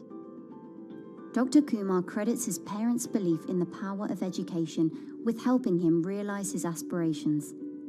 He went on to join the Indian Police Service, attended Harvard University, and then began pursuing educational reforms back home.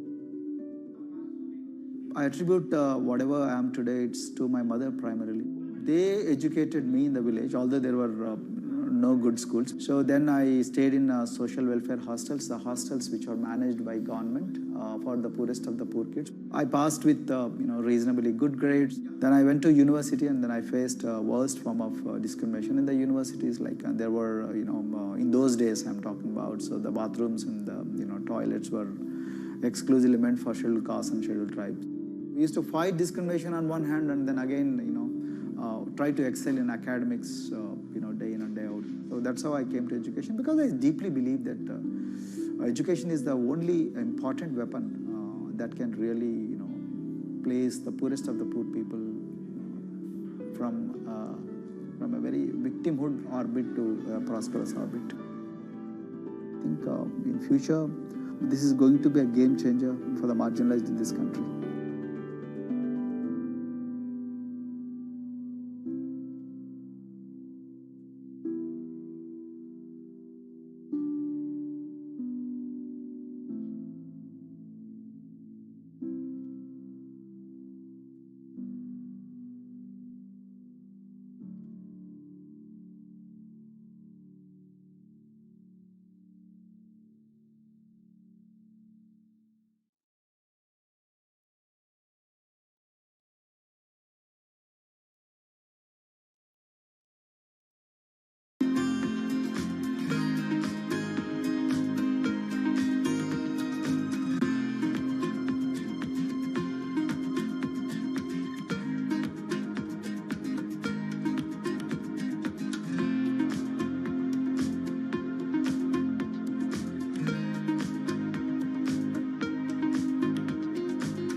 If you look at a thermal image of a city and then compare that to a map of vegetation, you'll find that where there's greenery, the temperature is lower.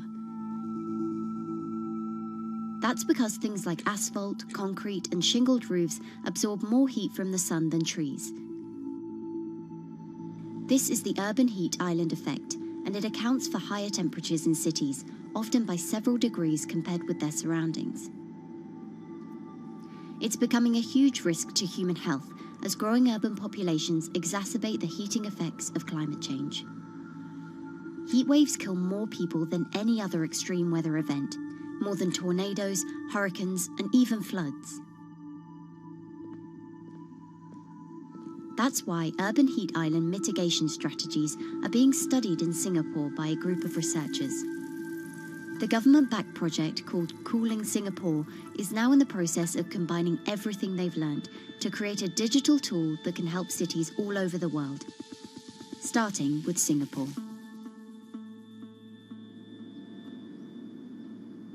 In Singapore, close to the equator, temperatures regularly rise above 32 degrees Celsius or 90 degrees Fahrenheit. And the city structures only make it worse. And that is also the case for Singapore, which is basically a concrete jungle, more urbanized, more developed city. And even in Singapore, what you have is a situation whereby there's a temperature difference of 7 degrees Celsius between the more urbanized and the more rural areas. The government has taken drastic steps to keep temperatures down. This is Gardens by the Bay, an award-winning park. And inside this greenhouse is a pleasant 24 degrees. That's because the dome, along with 24 nearby towers full of thousands of people, is chilled by what's probably the world's largest underground district cooling system. It uses a large central plant that cools water and then pipes it into banks, residential towers, an exhibition centre, shopping malls, and the city's iconic Marina Bay Sands hotel and casino complex. So one of the biggest perks of using this system for the buildings is that they can save 40% in terms of electricity usage compared to your traditional air conditioners. And with Singapore relying on natural gas for most of its power, this new system means emission savings equivalent to removing 10,000 cars from the city's roads. That has big implications for the rest of the world. If things stay as they are, more than a third of the world's electricity could end up being used to cool buildings and vehicles by 2050. As the world gets hotter, gets warmer, there is a greater need for air conditioning and as well as refrigerators, for instance. And the more people are buying these household appliances, the more energy usage they use, and they release heat more, and that then exacerbates climate change. It's a vicious circle. And so since 2017, researchers at Cooling Singapore have been identifying design solutions that reduce our need for so much cool air in the first place. One thing many cities have in common, and that's the importance of vegetation. That's a very important measure to mitigate the urban heat, because of the shading effect, of course, and the psychological effects of the vegetation, and also because of the possible evaporative in form of trees and shrubs, and you can walk under them. This is the so-called canopy layer that the vegetation forms above us. But vegetation can also go up the facades of buildings, and it can go to the roof of the buildings.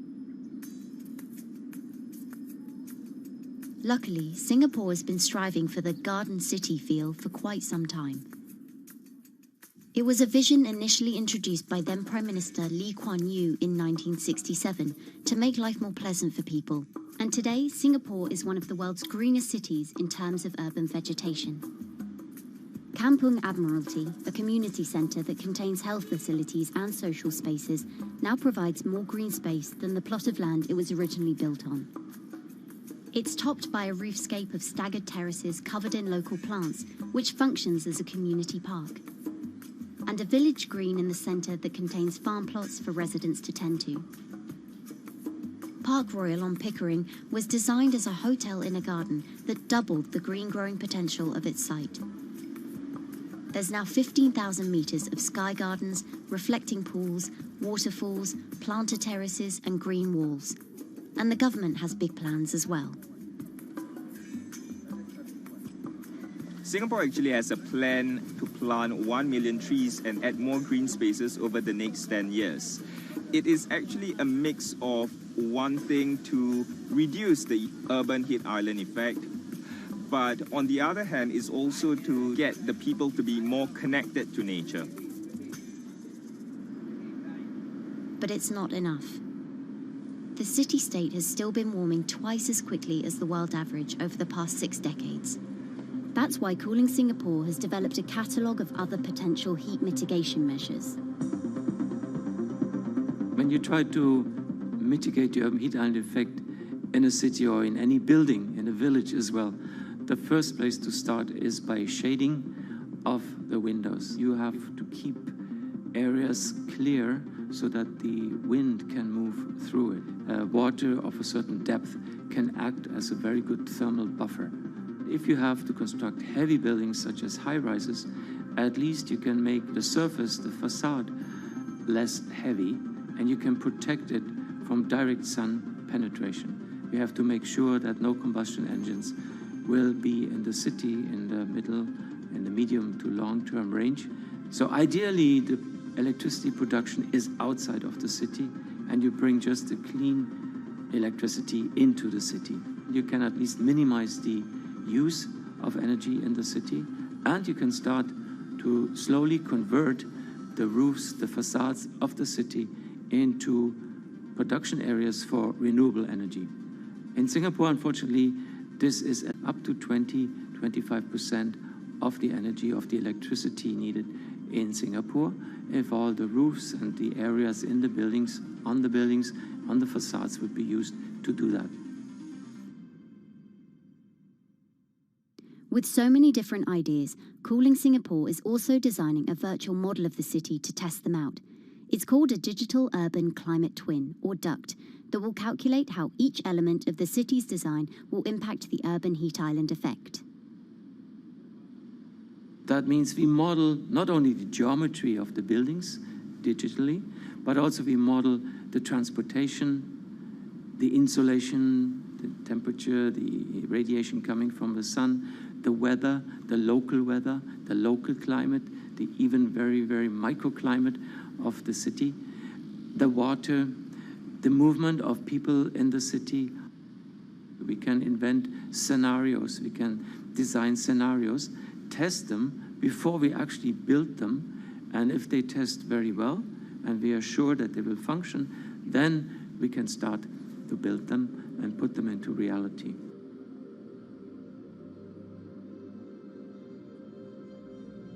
Singapore will be using this new tool to figure out which actions it should take next.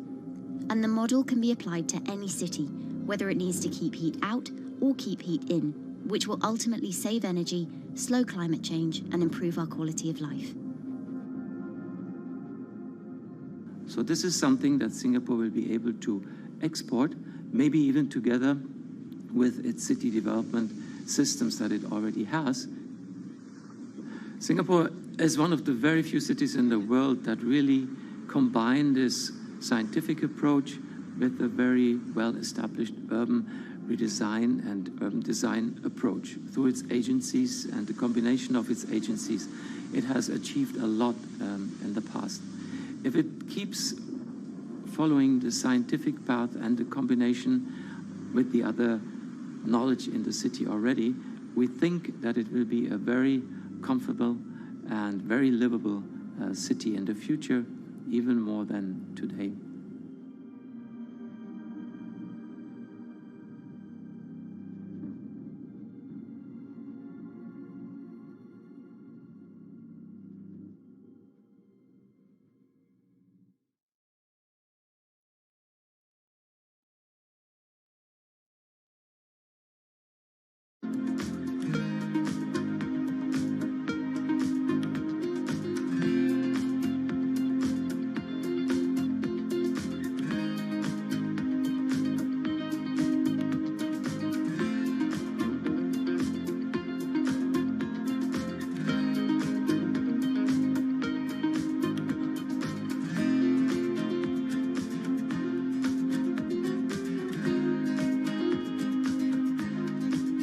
Times are tough. Jobs are scarce. It's risky to be outside and around others. Seems like there's very few ways to make extra money during a pandemic. So I guess I'll just hunker down and binge social media until this all blows over. Wait, don't these people make money? How do these people make money?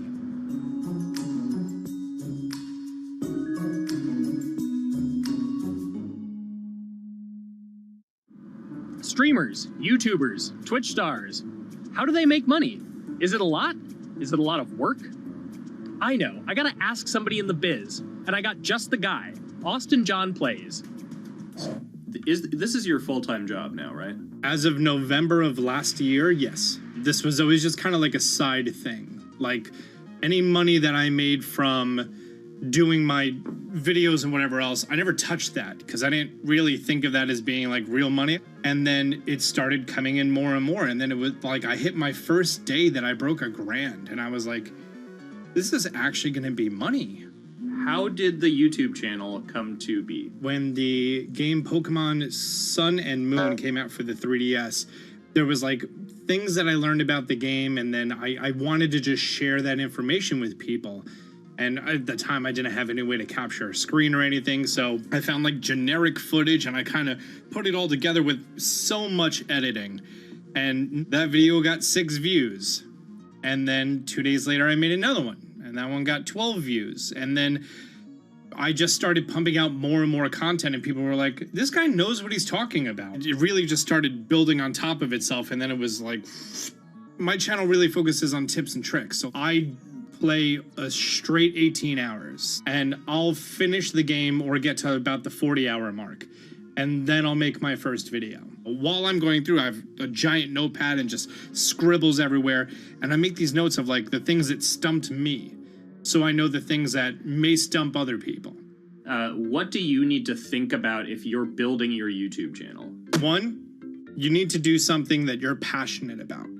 Not that you like, not that you think you're gonna make money on, something you're passionate about. The other thing is something that other people are passionate about. It holds a special place to them. And third is, it needs to be something that people are gonna see. You either need to be faster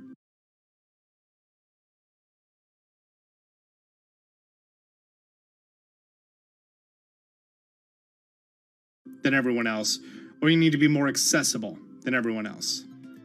And you can't be more accessible because it's already on the platform. Granted, if you understand how the algorithm works, which is very similar to Google Analytics, then yeah, you can have a little bit of a head start. But if you're not doing it faster, and if you're not doing it better than everyone else, then why should anyone watch your channel?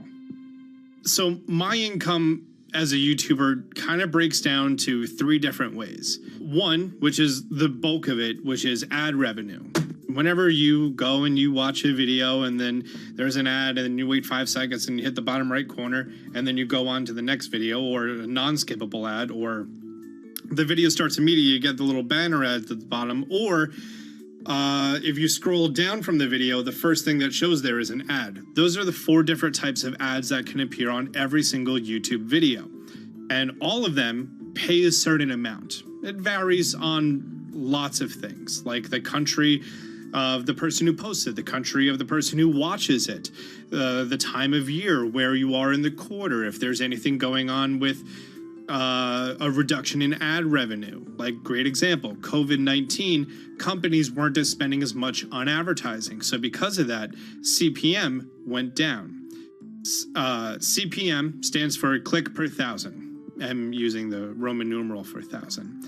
And that means that for every 1,000 views, you get a certain amount of money. Now, on low ads, when I first started off, my CPM was 30 cents. So every 1,000 views, I made 30 cents. But then once I signed with an MCN and I started making more quality content and more engaging content, some of my better videos and certain times of the year, I can see CPMs as high as $12 to $14. And there's a big fluctuation between, you know, if I post a video when there's no ads being spent, like January and February, that's the reason a lot of your favorite YouTubers and also TV shows don't post new videos in that time of year, because ad rates are down. Why are they going to make content then? Instead, you're recording and you're bulking up for when ad revenue is higher. The second way that a YouTuber makes income is support, crowdfunding, things like that. When I first started off, Patreon was really the only option, but then they started rolling out supporters and members for YouTube channels. So whenever I have a live stream, you can click a button and then you can become a member, and then you get special icons next to your name. I believe they're called badges. Or on any video, you can hit the join button, and that helps support the channel. And then the third aspect of that would be merch. And for me, my merch has been somewhat basic. In fact, I'm wearing one of my t-shirts from last year right now. You have to endure the times that your first video gets 6 views, that you post it on Reddit and they say, shut up, and then an auto mod bans you. You have to go through that, because until you go through that and you discover why you're doing it, you're not doing it for other people, you're doing it for yourself. If you're not loving what you do, then it's not worth it. Huh. So make a channel about something that I'm passionate about. Oh, sweet. I guess I can make the channel about that.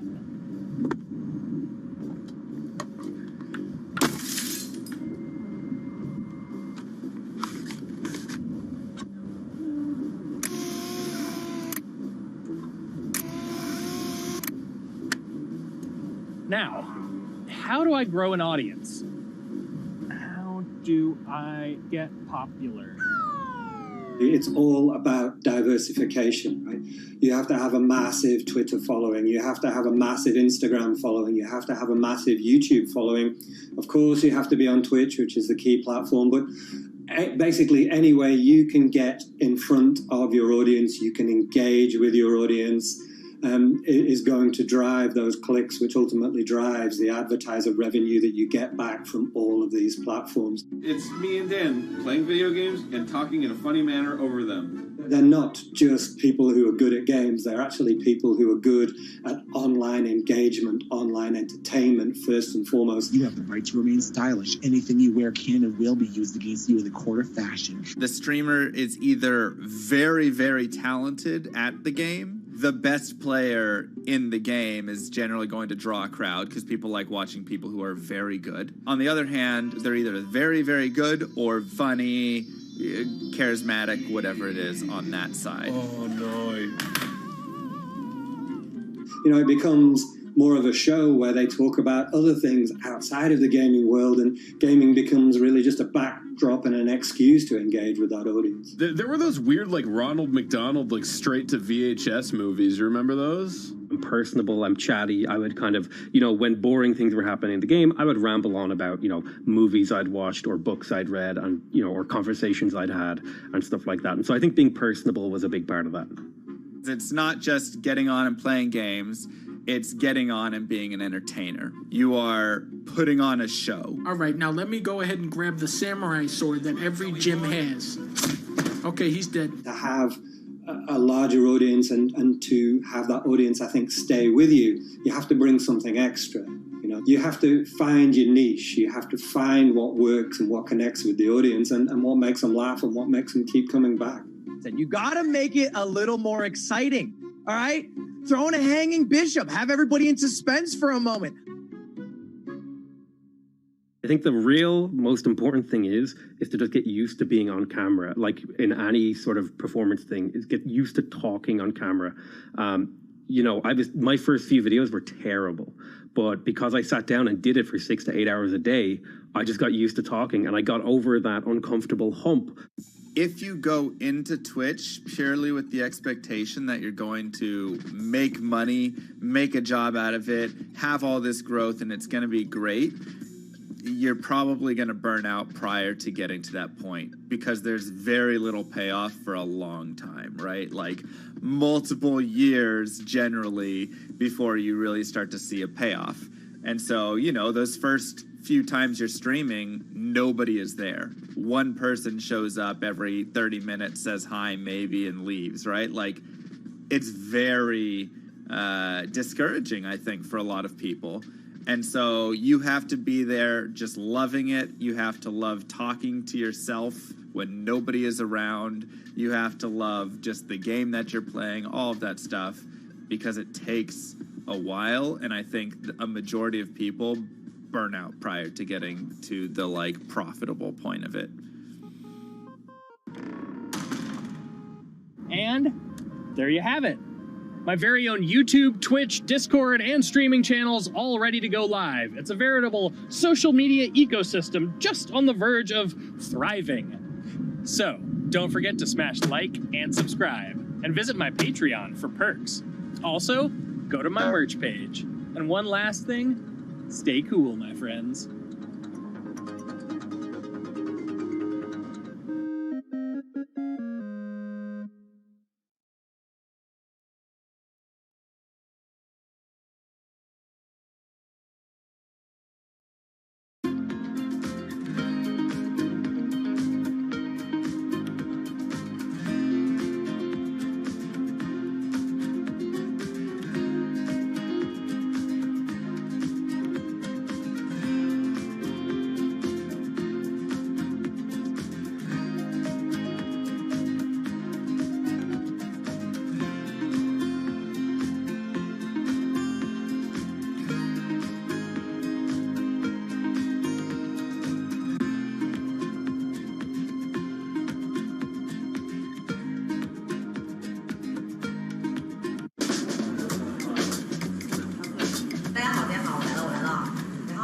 This is live stream shopping, one of the hottest trends in China. Every night, tens of millions of people watch live shows hosted by influencers like Thea and buy the products they recommend. On e-commerce and social apps like Taobao and Douyin, the sister app of TikTok. 我觉得已经改变了大家的购物的方式。其实各种各样的产品，哪怕你不买，你也可以来看。当然，你看了，你就有可能会买。It's not about, only shopping. It's about the experience. It's about having fun. You got to see 3D. You got to see in some kind of action. It's almost like a theater act. The internet craze has taken over China. By the end of 2020, the country had almost 400 million live stream shopping users. China's live stream e-commerce market has also grown dramatically, with an estimated value of $161 billion in 2020. It's becoming popular outside China as well. So, is live streaming the future of shopping?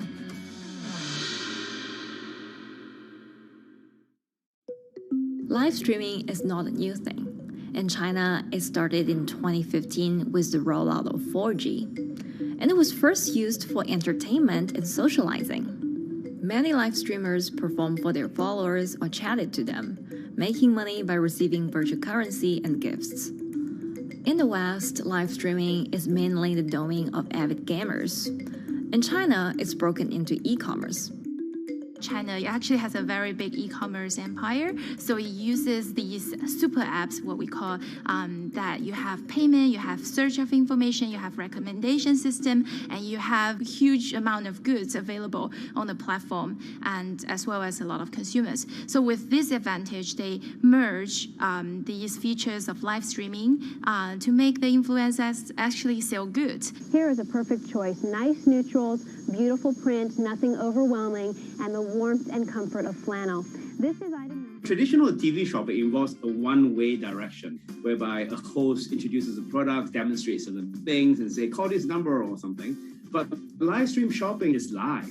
That in itself is a very, very big difference. It causes different psychology, and live stream shopping is a very entertaining way of actually engaging someone else.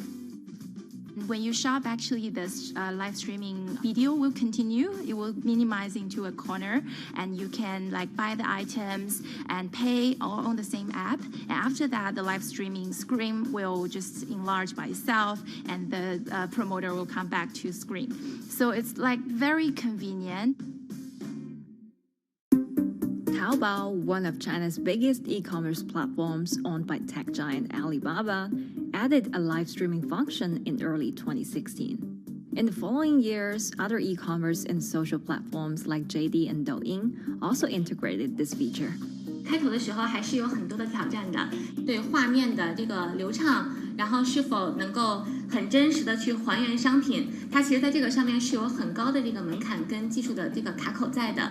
不管是我们的这个用户的接受度，还是商家的这个上手的这个难度都很高，但是这几年下来，基本上难点在不断被突破的。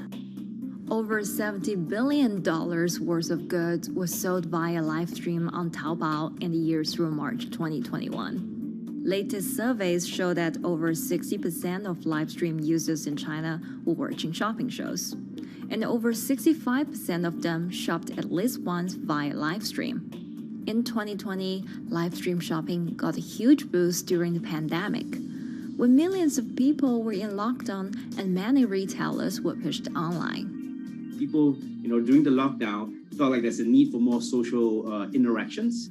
This live platform creates an interesting kind of environment that gives people the sense that I'm actually interacting with you. And then live stream shopping brings in a lot more variety of things that people could buy and satisfy, the sense of losing control, especially during the pandemic. At the heart of this craze are the top influencers who have tens of millions of followers and sell products worth millions of dollars every night. They often use their star power to get bargains from retailers, which in turn boosts their own sales and influence. So if you think about China's live streaming, you have to know the king and queen of the influencers. the queen of live streaming, Via. She is actually having the biggest viewership and the biggest sales volume for a long time on Taobao platform. She can sell everything from like Gucci sunglasses, lipsticks, homes, and cars. One time she offered her followers to go on a Tesla ride with her, and she even, for once, sold a rocket launch in her live streaming room for 40 million yuan. 接下来我们真的要上火箭。 The king will be Li Jiaqi, more widely known as Lipstick's brother. He used to be a cosmetic sales before he turned into live streaming e-commerce, and he knows a lot about the cosmetics. So he's the one that will actually put the lipsticks on himself when he's on the show. Top live streamers like Via and Li Jiaqi have become celebrities in China and can earn millions of dollars a year. Although not everyone can be as popular, mid-ranking live streamers like Tiffany still earn a good income through sales commissions. 如果说单从收入方面来讲的话，那主播的收入是比普通的工作要高很多。但是呢，主播这个工作时刻对身体，包括对精神都有很大的一个考验的。 就是每天需要集中精力，然后长达5-6个小时，这种状态是很累的。而且这5-6个小时的话，你是脑子是不停的，然后嘴巴是不停的，然后手也是不停的，眼睛也是不停的。像我们做主播，不是说单一的只做直播一件事情，然后还会有选品的一些工作，然后还会有一些其他的事情排在里面，其实是没有个人生活的。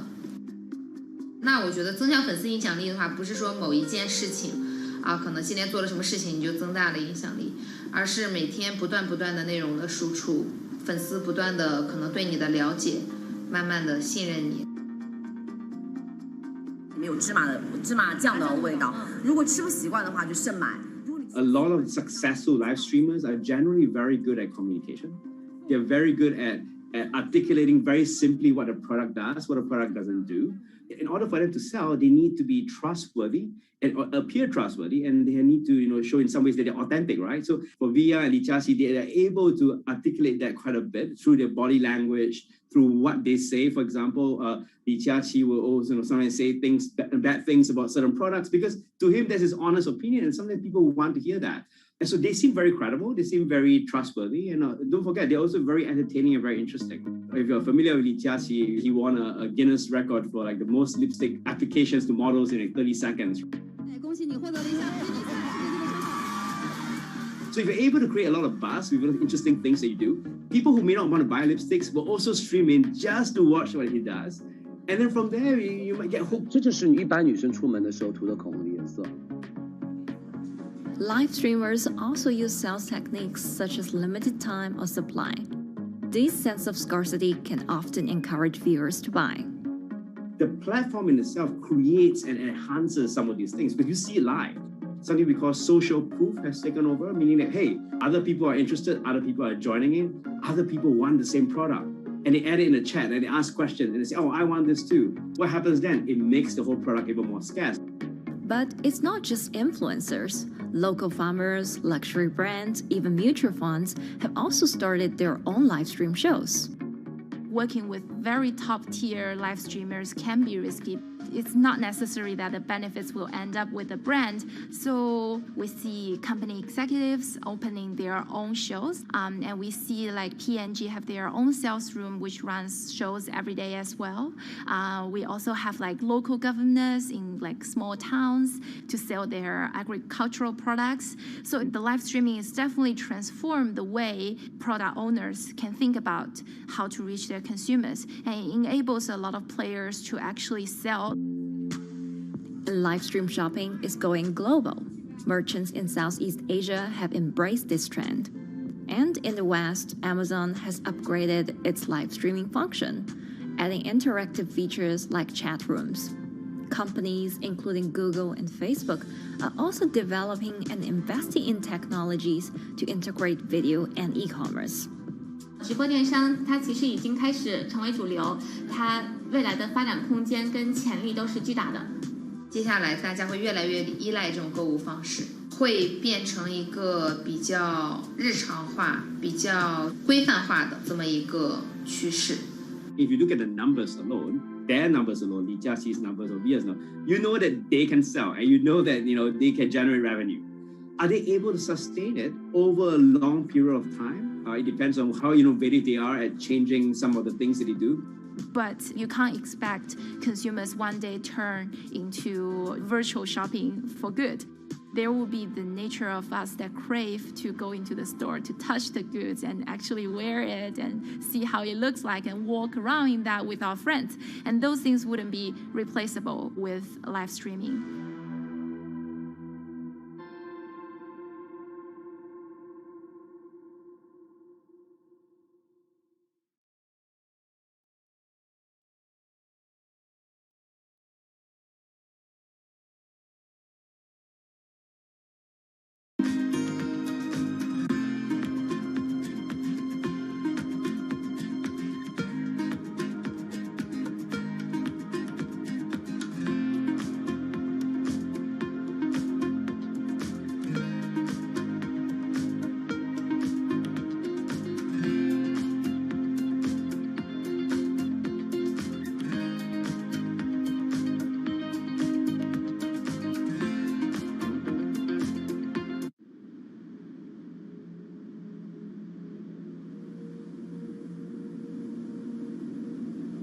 You could imagine that the oceans are actually the largest battery.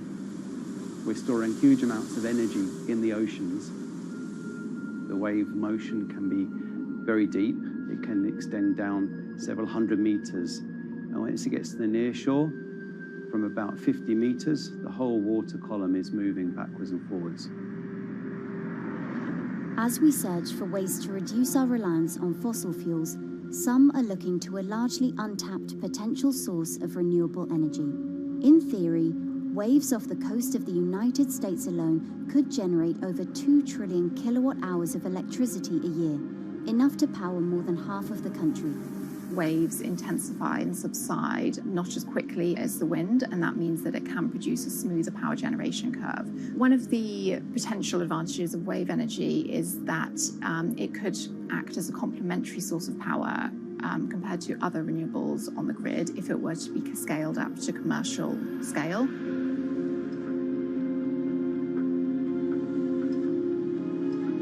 For decades, engineers have been trying to convert wave energy into electricity, but a host of technological and financial challenges have complicated their efforts. In the years from around 2006 to 2015, there were a spate of bankruptcies in the sector, and this was largely because of a lack of kind of continuous proven projects out at sea with reliable electricity generation. Since then, companies have been trying to develop the technologies at a steadier pace and with a smaller cash burn. But the same questions remain. Can companies develop devices and technologies that actually work? Is wave energy just a novelty or something that can become a major renewable energy source?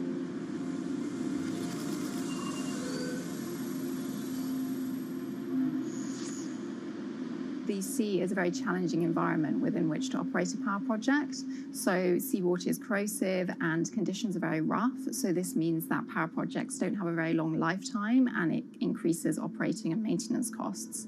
Partly because of that, many early wave energy projects hit rough waters, such as the Palamis Wave Energy Converter in Portugal and the Isla Limpet project in Scotland. But that hasn't stopped others from trying. Companies are focused on testing projects out at sea, proving their durability, trying to raise capital and bring down cost. The sector hasn't really converged around one single technology design, and companies are kind of undecided about which design works best.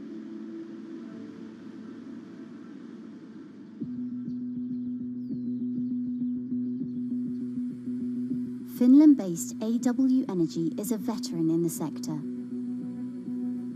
The first proof of concept of the company's device was made in the 90s after diver Rauno Koivusari observed the strong back-and-forth movement of a hatch cover in a shipwreck in the Baltic Sea. The waves are generated far from the coastline, so the wind blows on the surface of the water, causing the water particles to rotate.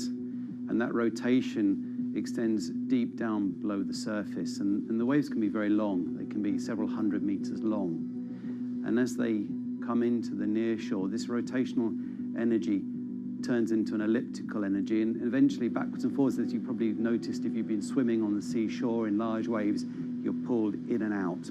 That's the energy that we're extracting. There's a sweet spot where we deploy, so around 10 to 15 meters of water depth. That's where there's still strong wave energy coming in. After years of research, prototyping and testing, the company has deployed Wave Roller, a 350 kilowatt device in the waters off Portugal. Wave Roller has an 18-meter wide and 10-meter high steel panel fixed to the seabed via a floatable foundation. The panel moves back and forth with the waves, capturing the energy. It's submerged in the depth of 15 meters, so it's protected from the extreme waves. We generate electricity by capturing the movement with hydraulic circuitry in a machine room underneath the surface. That hydraulic energy we turn to electricity with hydraulic accumulators and hydraulic motors, and also a generator. The Wave Roller has survived large waves at sea for over a year and delivered electricity via an underwater cable to the grid in Portugal. Meanwhile, the company has won a €2.5 million grant to work on an upgraded version of the Wave Roller, aiming to increase the electricity generation capacity to 1 megawatt.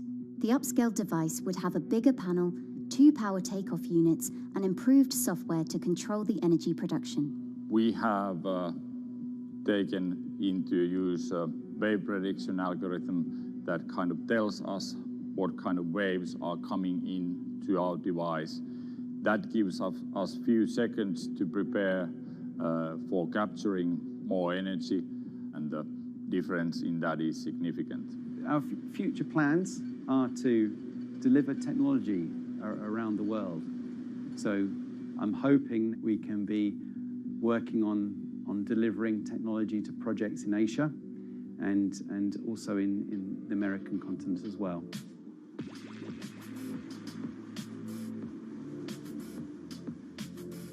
Meanwhile, Israeli company Eco Wave Power is taking a different approach to capturing the power of the ocean.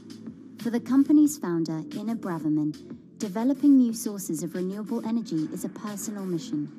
I was born in Ukraine in 1986, and 2 weeks after I was born, the Chernobyl nuclear reactor exploded, causing the largest in history nuclear disaster. I was one of the babies that got hurt from the negative effects of such explosion. I had a respiratory arrest and a clinical death. Luckily, my mother, a nurse, approached my crib on time and gave me a mouth-to-mouth resuscitation, which saved my life. I got a second chance in life and decided to do something good with it.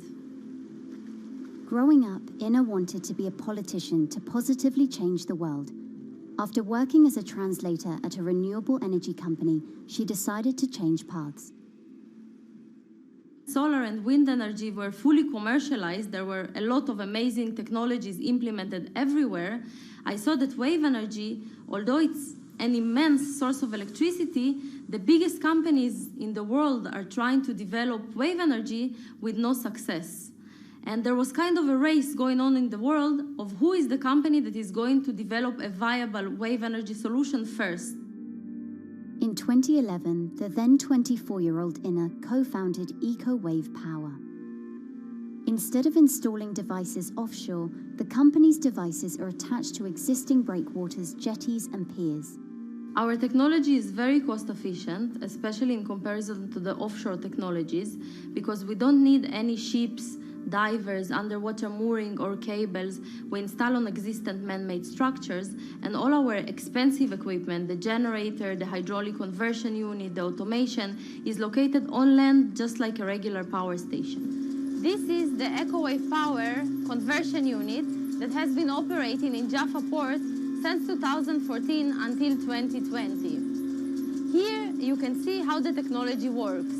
Basically, the floaters are going up and down and pushing the hydro cylinders, which transmit biodegradable fluid into land-located accumulators. A pressure is being built. The higher the waves, the higher the pressure, which is used to turn the hydro motor, which is turning the generators.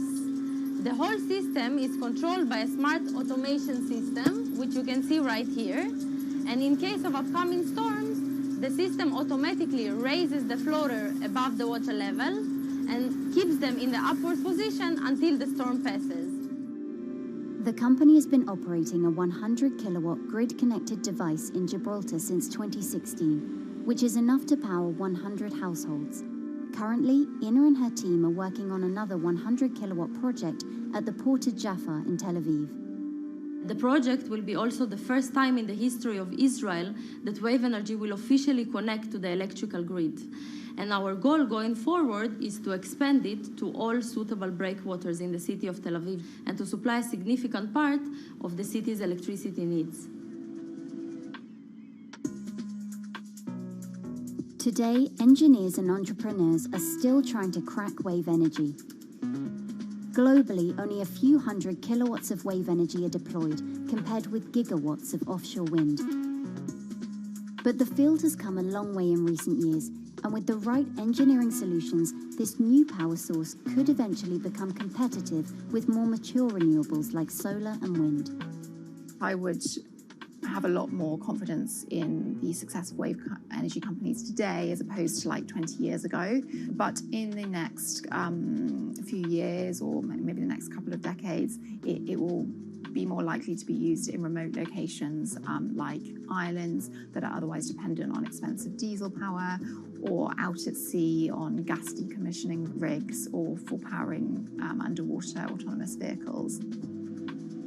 So definitely, wave energy can compete with other renewable energy sources, but I personally believe that this is not a competition.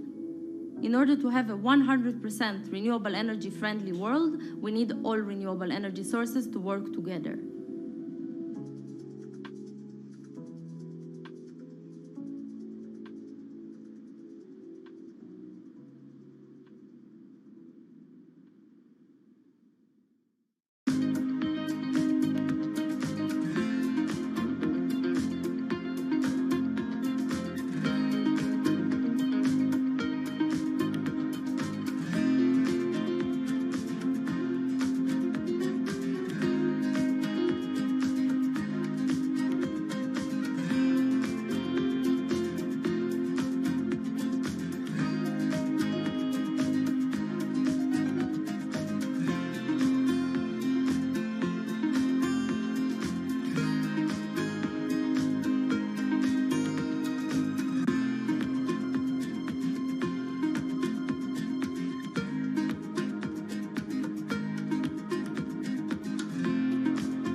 Who are all these people from? Who are all these people from?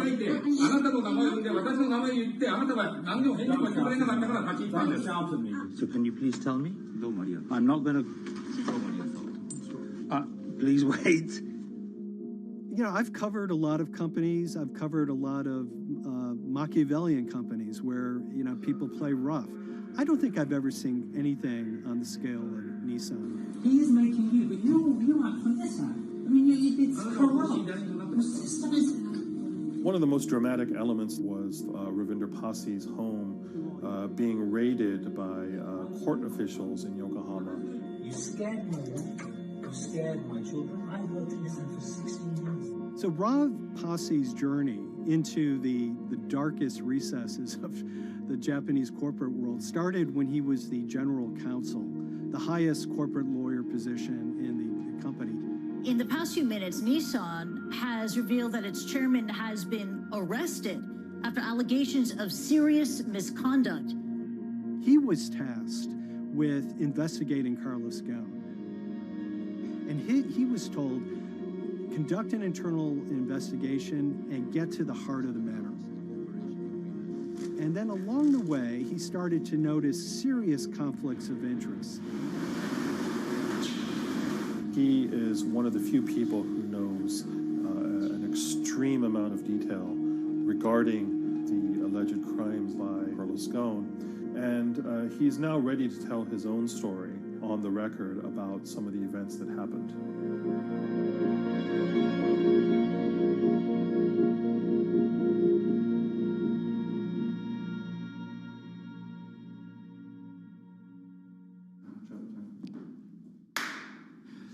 My name is Ravinder Passy. I'm the former Global General Counsel of Nissan Motor Co. Limited. And you could say, yes, I had a front row seat in terms of what was going on. When Carlos Ghosn saved Nissan years ago, he was depicted in Japanese comic books as this hero, and now maybe we'll see comic books where he's the villain. In corporate Japan, Nissan was quite an unusual company. It was led for 2 decades by a non-Japanese executive. Well, Carlos Ghosn was a hero in the Japanese business world. If you had a global business celebrity in Japan and worldwide, it was definitely Carlos Ghosn. In a country with few foreigners at the top, he stood out. But over the years, he saved Nissan from bankruptcy, allied with Renault and Mitsubishi, and turned the alliance into one of the most competitive in the world. Yet as the years went on, I think his ambitions changed a little bit. He started thinking about legacy plays, and one of them was to really tighten the alliance between Renault and Japan. And unbeknownst to him, there was a contingent of senior Nissan executives that were really felt threatened by that move. They really thought that they would lose complete control of the car company, and even in the government, there was probably a little bit of anxiety about a national champion in the auto industry falling under full-blown foreign control. Carlos Ghosn was an auto industry leader, respected by many in Japan. Now he's in jail. The arrest of Carlos Ghosn came completely out of the blue.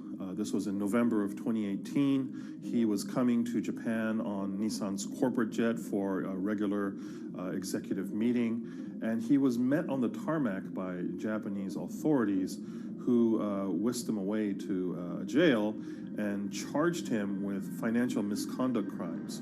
So what happened was that a power struggle ensued inside the company, and somewhere along the way, it was criminalized.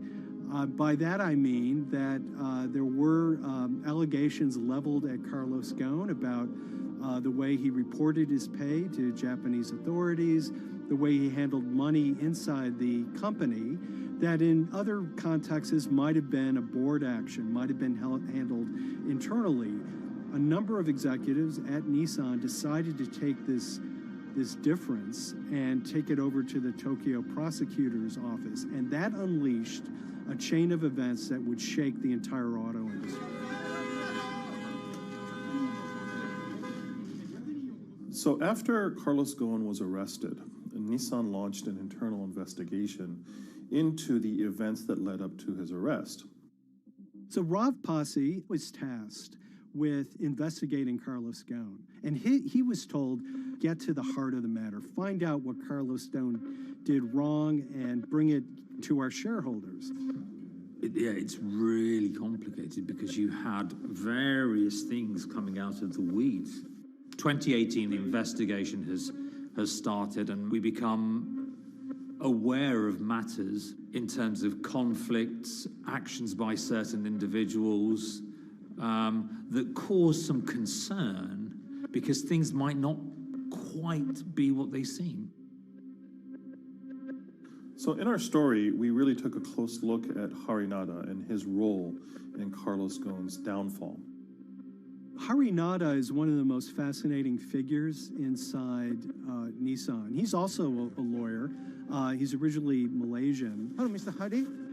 And he had a meteoric rise through the company and became very, very close to Carlos Ghosn and other top figures. He had a front row seat at all the major strategic deliberations at the company. And when he discovered that Carlos Ghosn, as his final legacy play, was going to tighten the relationship between Renault and Nissan, he made a decision to go against Carlos Ghosn. And he became one of the key figures that decided that Carlos Ghosn had to go.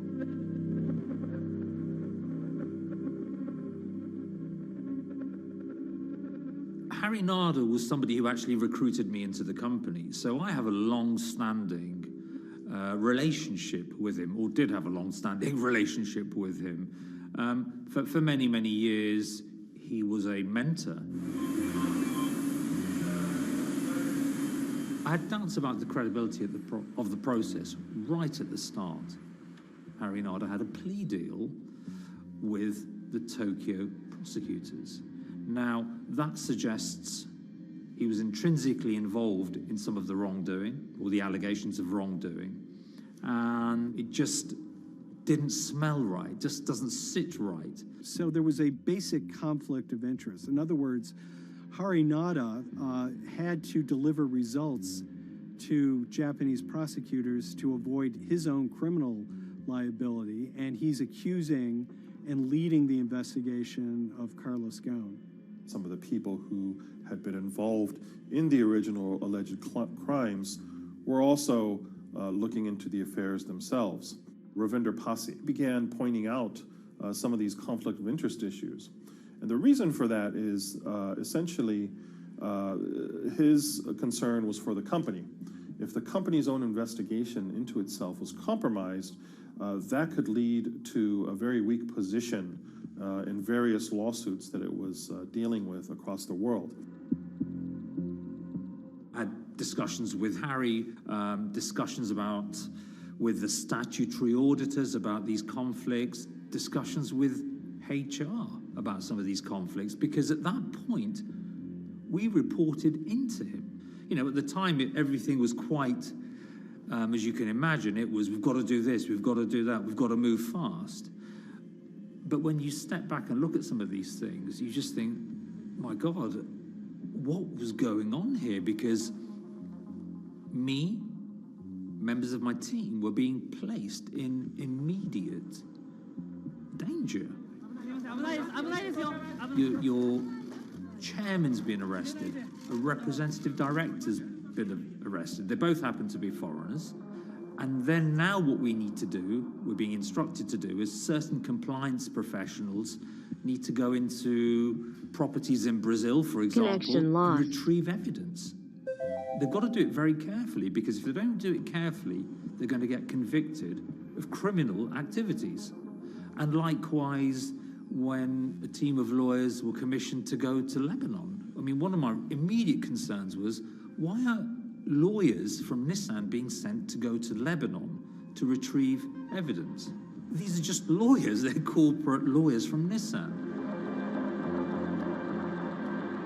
You had revelations that a number of executives had benefited from share appreciation rights when they shouldn't have. I mean, you know, substantive amounts of money being taken by these guys when they weren't entitled to take them. And you do think, yes, how is this going to look later on? It's going to look quite concerning.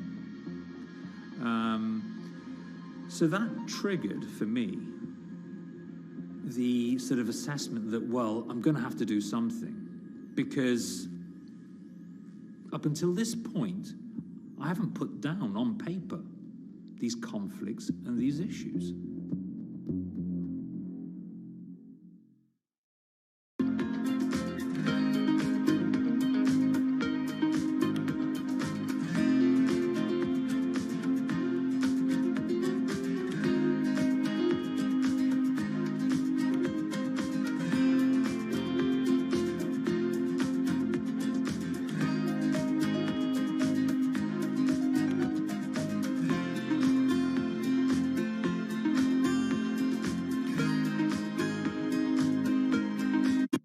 So Rav Pasi makes a fateful move. He writes this letter to the board listing every suspicion he has in great detail, backed up by evidence, backed up by memos, of why this internal investigation had serious problems. He sends the letter to the board and it's crickets. He doesn't hear much of anything. Nothing happened thereafter. Nothing at all. Just like it just gone into a black box. And he began to suspect that there was a desire, even at the highest level within Nissan, to kind of sweep these conflicts of interest under the rug. Unfortunately for me, I think, again, with hindsight, people must have thought that this is the nail that's sticking out, and we can't have this.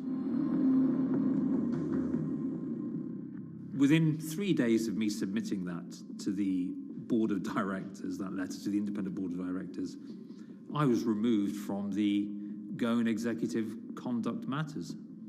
I was then told that I could not attend board meetings anymore. And up until that point, I had attended every single board meeting. I was then also told that after 8 years of being in Japan, I'd be going back to the UK. It eventually transpired that I'd be the VP of Projects and Transformation, managing a team of 3. So you can imagine what this feels like at this stage. Almost an arbitrary removal from Japan, where I've lived for 8 years, had 3 children there, my family has grown up, and we've been settled there, having a few months earlier been promoted to vice president at a global level, to being almost demoted. So Pasi was essentially being reassigned to get him as far away from the internal investigation as possible, and also to a certain extent in retaliation to some of the issues that he brought up regarding the internal investigation and Harinada. What happened to Rav Pasi can be seen as a series of corporate humiliations. I mean, first of all, his immediate responsibilities were taken away from him. Eventually, he lost, the coveted general counsel title. But it didn't stop there. Toward the end of his stay in Japan, Rav and his wife were convinced that they were being followed. During that period, I'd noticed that whilst driving my car, I'd have other cars following me. First time I noticed this was at around mid-March, and I was driving, I can't remember where I was going, but this grey van, small van, just literally started following me. And I noticed that there was somebody in the car taking pictures. And lo and behold, we were absolutely being followed either by people on foot or other individuals, 2 or 3, normally 2 burly men in a car, different cars at different times, following us around. They were following the family as well. And, given I'd seen the Nissan security department behave in a very, very egregious manner with others in terms of following and surveilling, I was very concerned as to what they were doing and who they were giving this information to. Because if they're giving this information to the authorities, you do think, why? What's going on here? I mean, this is just not normal behavior. And this all culminated in a rather dramatic event in the middle of 2020. Who are you people? Where Nissan had hired a legal team and had obtained an unusual court order from the district court in Yokohama to basically do a search of his home and seizure of his corporate laptop and phone and other documents. If you don't let us in now, we have to break this key. So it's a pretty extreme way to treat someone who'd spent 16 years at the company. These people have all come in. We don't really know who they are, apart from the fact that I've been shown a badge that says the Yokohama Court. And they're here to recover a laptop and a mobile phone. It was even more weird because I'd highlighted to the directors that certain Nissan executives were trying to recover this laptop and this phone whilst I was still in Japan. And I was very concerned because it had evidence on there that related to misconduct matters and other forms of inappropriate conduct. It was just another form of intimidation, another form of harassment, forcing me almost to leave the company and the country. Because once they'd retained and obtained these items, we were still followed, which, again, I just couldn't understand. What is the point of doing that? You know, this isn't a car company. This is not the KGB.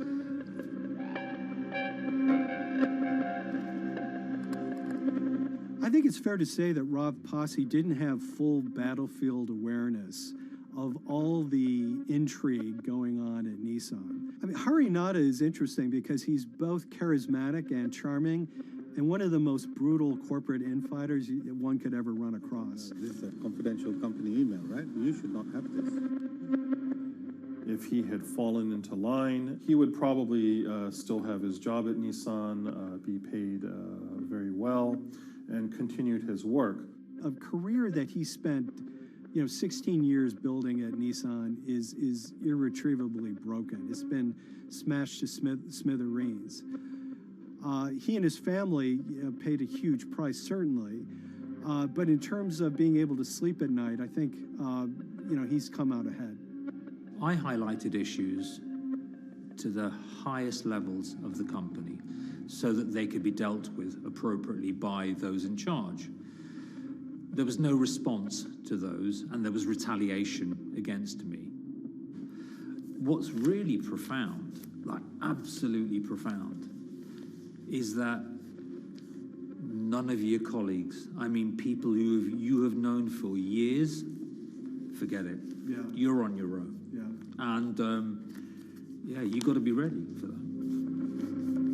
You've got to be ready for that. If you take it on anyway.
This is the awful truth.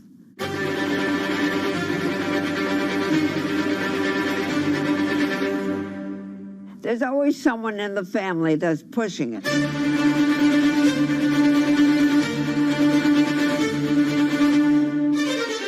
This lady does not deserve to be taken advantage of, especially at your age with your own grandchild. Yeah.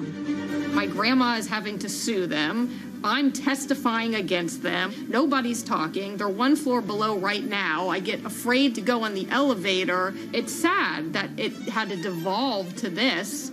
It's like a soap opera. It's a very sad thing. It's a family feud. A family feud. Here's a family that, on paper, you would think has the wealth that so many people seek, yet at the end of the day, it seemed to sort of rip everybody apart.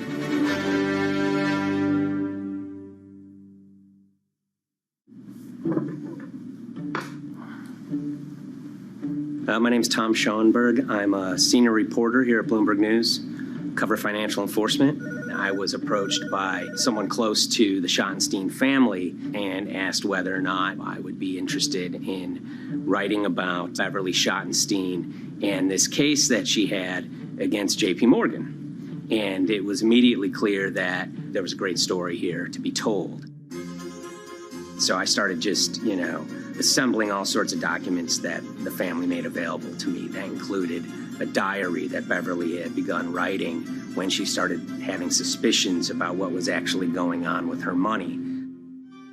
Beverly obtained her wealth from the Schottenstein kind of retail empire that has at times included Big Lots, Value City, American Eagle Outfitters, DSW Shoes.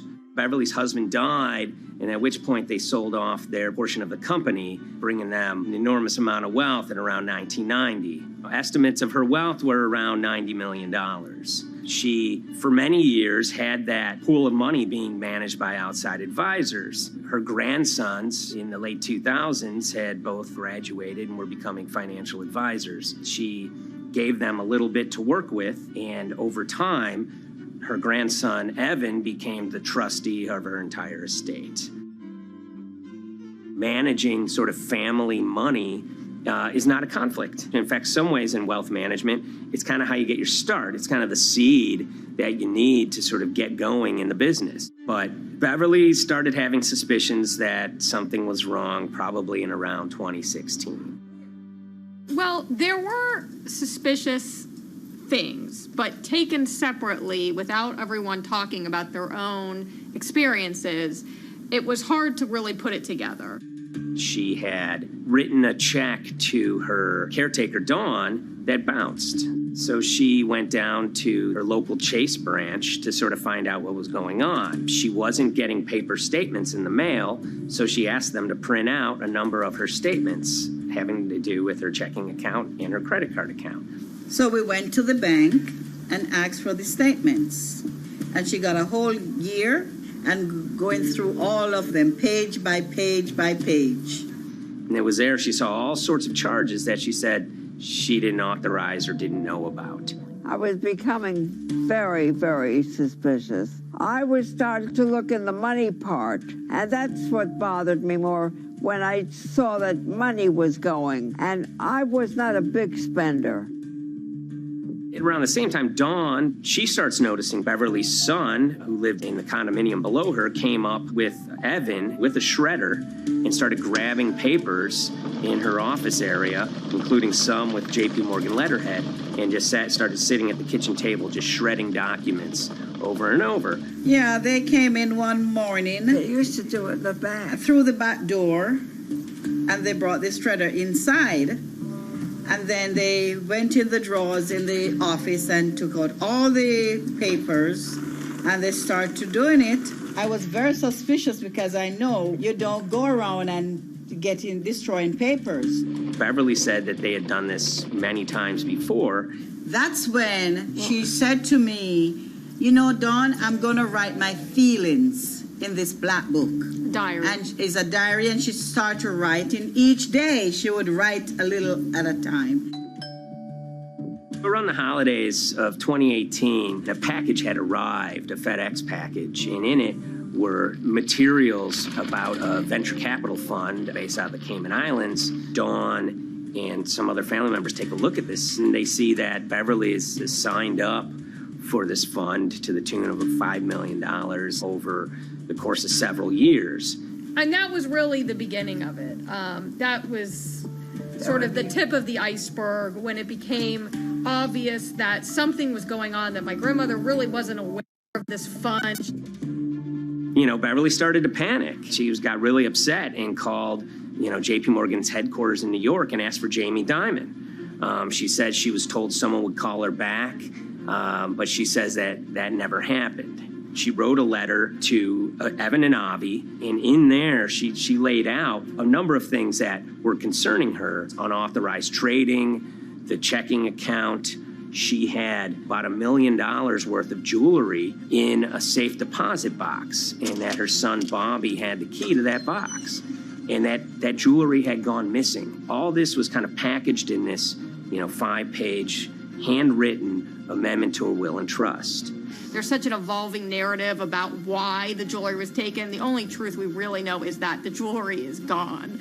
But why it happened, there have been a lot of different stories.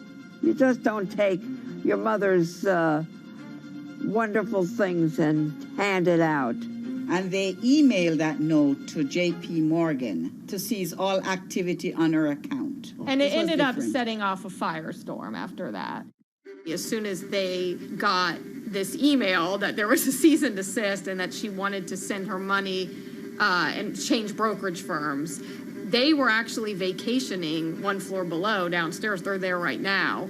The next day, Beverly's in her place. The granddaughter's still in her place visiting. Dawn is there, and up comes Bobby kind of barging through the door. And he's screaming about what was sent to the J.P. Morgan. They're now investigating them. And he's furious, takes his mother and sort of puts her into a chair, gets pen and paper, and she says physically forced her to write a retraction letter.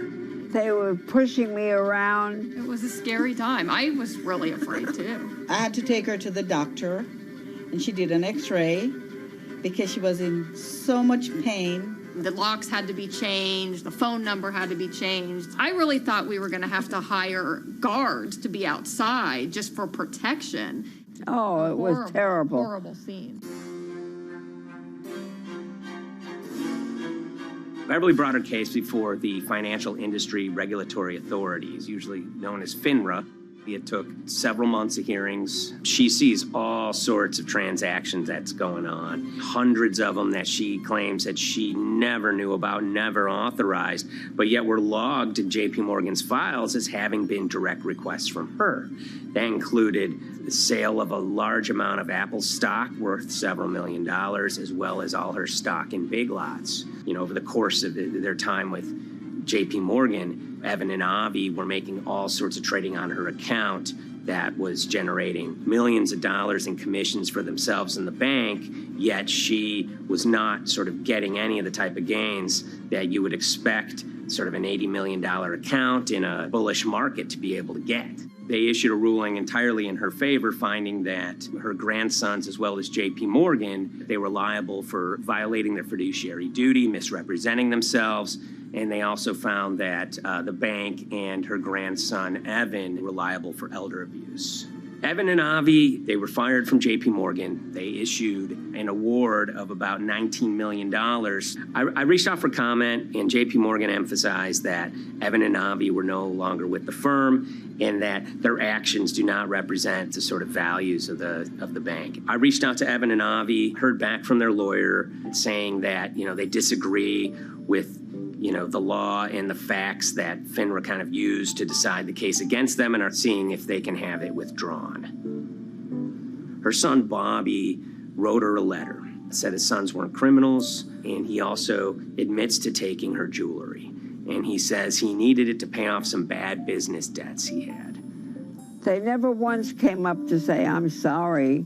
If there had been an apology and some acceptance, and asking for forgiveness from my grandmother, I don't think we'd be in the position that we are now. Since the piece came out, we've received dozens of messages from people, many of whom are telling their own sort of personal tales of, kind of financial advisors gone bad, or family members who got control of an estate and abused, those within.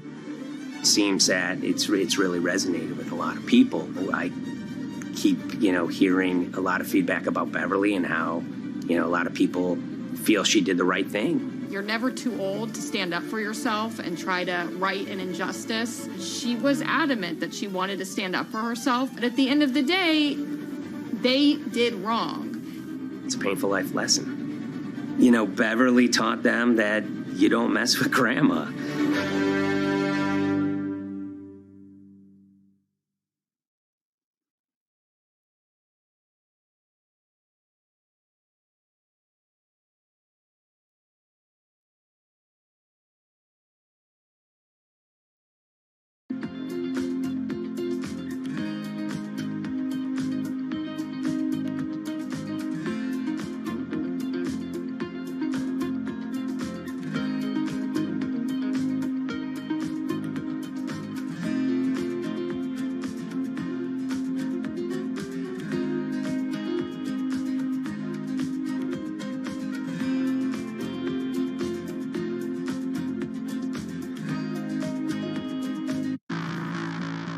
On April 20th, oil markets did something they never had before, and they crashed, went into negative territory and closed the day at minus $40. Meanwhile, in a place called Thaden Boyce in Essex, a group of 9 traders, led by a guy called Cuddles, made $660 million over the course of a couple of hours. The price of oil has collapsed to a record low. We've never really seen anything like it. WTI this morning down more than 35%. People maybe wouldn't have been so surprised if the oil price had fallen to zero, but the oil price went to minus 38. It went far lower than anyone had expected. And so lots of people in the market were saying, well, hang on, something else is going on here. A couple of months later, I started to get wind through a kind of network of sources that a tiny firm in the outskirts of London had made a huge amount of money that day and potentially had some part to play in what happened. The information we got was that 9 traders at Vega Capital London had made in the region of $660 million in one day. As a group, I think they made as much money in one day as Apple makes from its international sales in one day. I mean, it's an insane sum of money. Did they pull off a fantastic trade? Did they predict the way the market was moving and get it absolutely right? Or was there something else going on, and had they actually done something that breached market rules in a bid to sort of push the market? And that investigation is ongoing.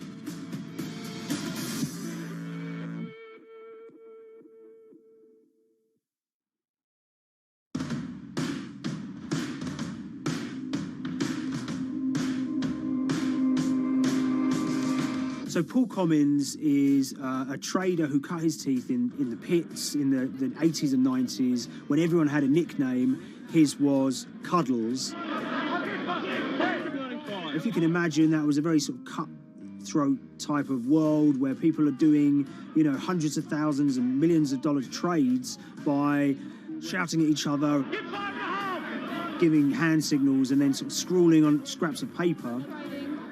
The culture of the trading pits in London was very influenced by the working class guys who became traders there. They weren't like the city bankers that had gone before them. They weren't usually Oxford or Cambridge. You know, they didn't wear Savile Row suits. They were ordinary working guys who happened to have a talent for trading. And a lot of them came from Essex. I think it was 400 traders in the pits, and Cuddles in his, you know, oil and gas pit was described to us as amongst the top 3. In amongst that, was very successful and made, you know, very large amounts of money as a young man. But, you know, inevitably, mechanization and the arrival of electronic markets was the kind of death knell for the pits. And in 2005, the IPE closed down. And when the pits shut down, a lot of the traders who worked there lost their jobs or quit or went to work for financial institutions.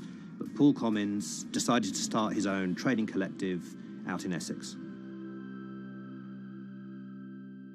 Some of them are ex-pit guys, cut from the same cloth as him. Lots of them are actually sort of in their 20s, and they're his, you know, drinking buddy's son, or they're his own kids' friends from football. You know, they're young lads, hungry and ambitious, and he brings them into the fold. And fairly shortly, he's got, you know, maybe a dozen or so traders that they're independent, let's be clear, but they're all part of this collective.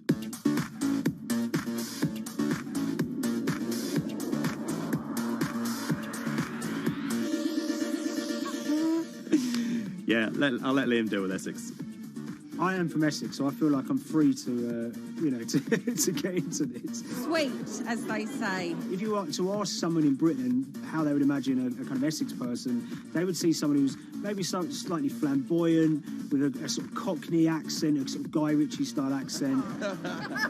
Not afraid to splash the cash, but it's probably pretty bright and has done well for themselves. Don't even make sense, does it? But, these guys, they drove around very nice Rolls Royces and Bentleys. They went to places like Marbella on holiday. Thaden Boyce is a very wealthy place. You have to have considerable income to be able to afford to live in that village. It's a really nice place to live, and it's 20 minutes tube ride away from the city. Earlier in the summer, we have this lead, which is that there's this tiny firm called Vega Capital London, and they were the biggest winners from the biggest oil crash in history. Anyone that covers markets is going to be surprised about that. You're thinking your BPs of the world or your Glencores, but there's this tiny firm. And one of the big challenges that we had was actually finding out who worked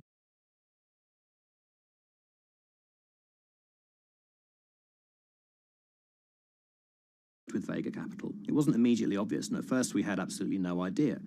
If you go to the Vega Capital website, it says it's under construction.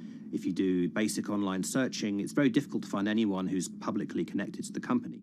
So inevitably, we're incredibly curious at this point. Like, who the hell are these people? The more reporting we did, the more it became clear that this group were connected socially as well as professionally. They went to weddings together, they played golf together, they would go on holiday together. We found out that a number of them were members of the West Ham Supporters Club in London. A few of them started companies together, so you could see all the connections between them and start to see a distinct group emerging.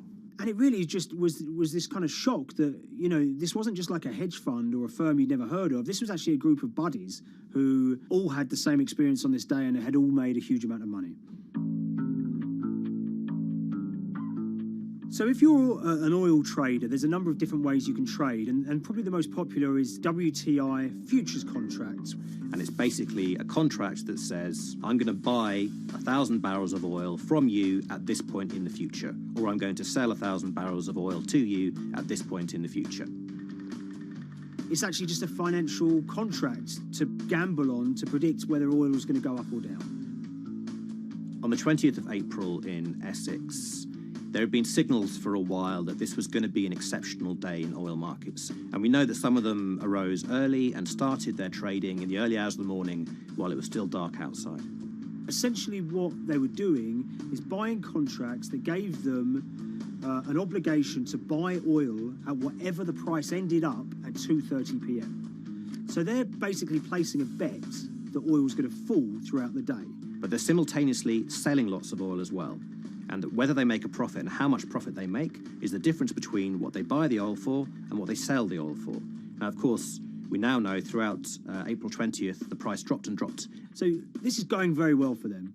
They are committed to selling oil at these prices, and the prices are continuing to fall, which means they're going to be able to offset it and buy oil at cheaper at the end of the day. Now, once it gets to kind of 1:30, 2 p.m., that's when things start to get really interesting. Suddenly there's a kind of influx of buyers and sellers, as desperation increases in the market and trading volumes go up.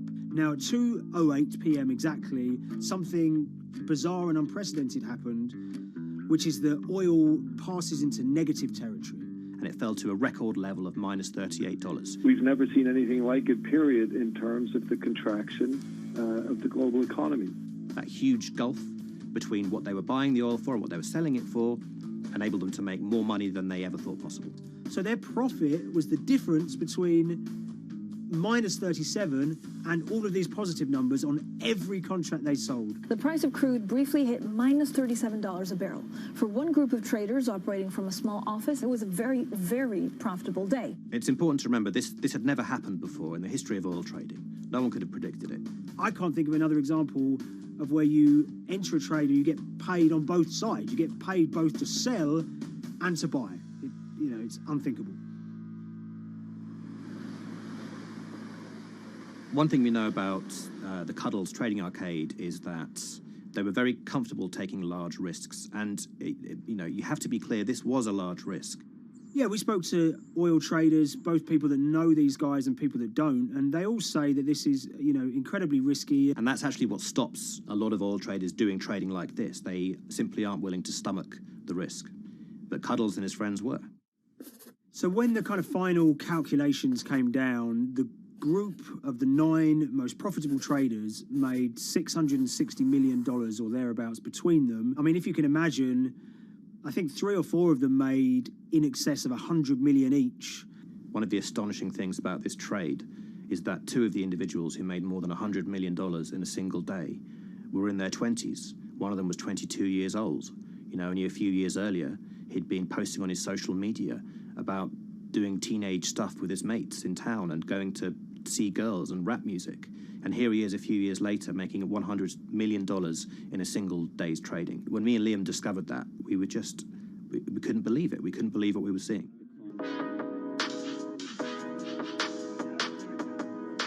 Oil trading is a zero-sum game. Anytime you're making money as an oil trader, someone else is losing it. Amongst the biggest losers were the investors in this Chinese fund, Crude Oil Treasure Fund. There were thousands of them, and they lost everything. Lots of people had put their savings into oil funds. They lost money that day. Big banks and brokers who sort of stand in the middle of trading parties, they lost money that day. And another interesting thing is that oil-producing countries like Kuwait or Canada, they sell oil as an average of the WTI closing price over the preceding month. So the fact that one of those numbers in that average was minus 37 meant, if you can imagine, countries like Saudi Arabia and Kuwait potentially lost a couple of dollars on every single barrel of oil they sold that month. Vega Capital's traders made such an extraordinary sum of money that it was inevitable there would be some scrutiny of what they did. But it wasn't just the sums of money they made. In the vital half an hour before the settlement price was set, they were by far the biggest sellers of oil futures in the market, which is an incredible thing to think about when you consider that the other participants in that oil market are going to be the world's biggest banks, oil majors, BP and Shell, and here you have a group of 9 guys in Essex who are having this significant influence over a global market for oil. I mean, I think you have to assume that if these guys had made $7 million or $10 million, they probably would be celebrating in Essex right now. But the fact that they made closer to $700 million has meant that they are facing understandable scrutiny. We wrote individually to all the Vega traders who did exceptionally well that day, and we got a letter in response from a law firm representing the group. And the law firm was at pains to point out, number one, that they haven't been accused of any wrongdoing, that they all traded independently and separately, and they'd basically all made up their own minds that this was what was going to happen in oil markets based on publicly available knowledge, and decided to execute this trade. What I love about these stories is there's a real variance of opinion, and some people will look at what happened and think that must be dodgy. They all traded at the end of the day. They all made a huge amount of money while all these people lost. That's shocking. But lots of people say these guys are at acute disadvantage. They're in a market that's inhabited by, huge technology-driven funds and firms and oil giants that have got all the advantages in the world, and when you get a bunch of Essex geezers who essentially beat the market and find a way to make a huge amount of money, they should get a pat on the back, really, because that's the dream. Since this happened, a lot of the guys have stopped trading the monthly settlements that they'd done so well at in the past. Several of them have set up new companies. They've essentially gone very quiet. Any kind of social media presence they had has kind of closed down. By all accounts, they're, waiting this out. It's certainly too early to try and predict how the regulatory investigations are going to pan out. We just don't know. There's a number of potential outcomes for these guys. Potential punishments if there are any findings of manipulation against Vega or anyone affiliated with it. Might be you could be fined, you could be banned from trading, and in the most extreme cases there have even been criminal prosecutions in the past of people who have been found to have been manipulating the settlement and misconduct related to trade at settlement. There are other outcomes too. You know, one obvious one is going to be that they're able to walk away from this life-changing trade with all the money that they made and celebrated as heroes in the trading community. That, you know, they'll go down as legends.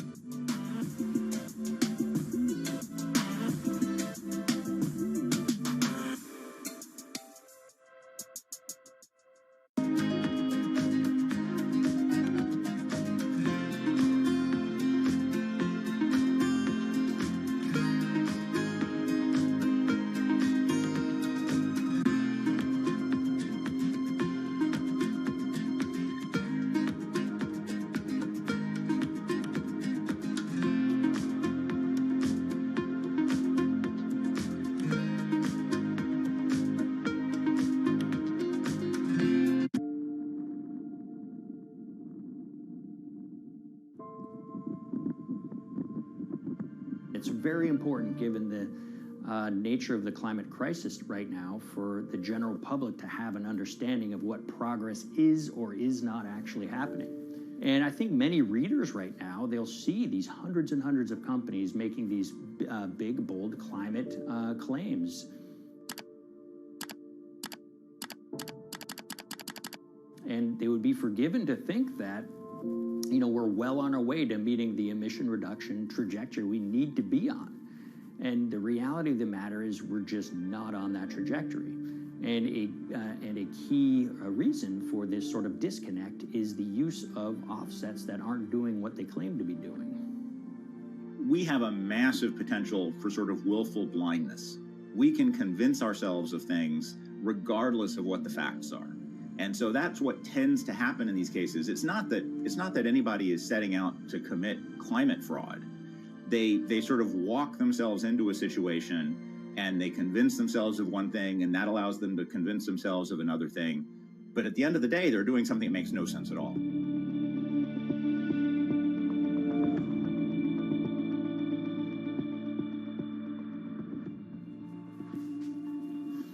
My name is Ben Elgin. I wrote the story about how the billion-dollar market for carbon offsets is setting back the fight against climate change. So one of the challenges in reporting on carbon offsets and trying to figure out what's going on is really finding good experts who have been steeped in this marketplace and are willing to candidly talk about it. One of the best people for this is a fellow named Mark Trexler, and I've been talking to him for more than a decade. My name is Mark Trexler. I've worked in climate change for the last 30 years. I was actually hired by the World Resources Institute in Washington to work on the first carbon offset project in 1988. In terms of defining a carbon offset, one of the beauties, so to speak, of greenhouse gases, sort of the silver lining of greenhouse gases, when you put up a molecule of CO2 into the atmosphere, it can be anywhere in the planet in 7 days. And therefore, if there's an option to reduce emissions on the other side of the planet, and you can do that very cheaply as compared to doing it in your factory, for example, then why not pay that person, that factory on the other side of the planet to reduce their emissions? Then you are, in a sense, offsetting your emissions, and the atmosphere doesn't really see your emissions anymore. So carbon offsets have been around for quite some time, and they were actually key with these international climate agreements, such as the Kyoto Protocol, which mandated the wealthiest countries reduce their greenhouse gas emissions. The treaty was signed on the 11th of December, 1997. Decided.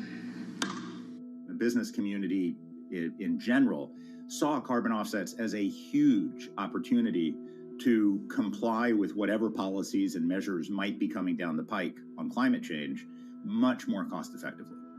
We've seen a huge surge in companies making big proclamations about how they're going carbon neutral or zeroing out all of their carbon emissions. We're going to reduce our carbon footprint to net zero. Unilever is committing to net zero emissions. We can achieve a net zero emissions world. We began looking at these corporate claims of dramatically reduced emissions, and we noticed so many of these companies were using carbon offsets to achieve these aims. And as we began to look at the carbon offset projects themselves, What we found is that the environmental benefits claimed by these companies are not actually what they seem to be.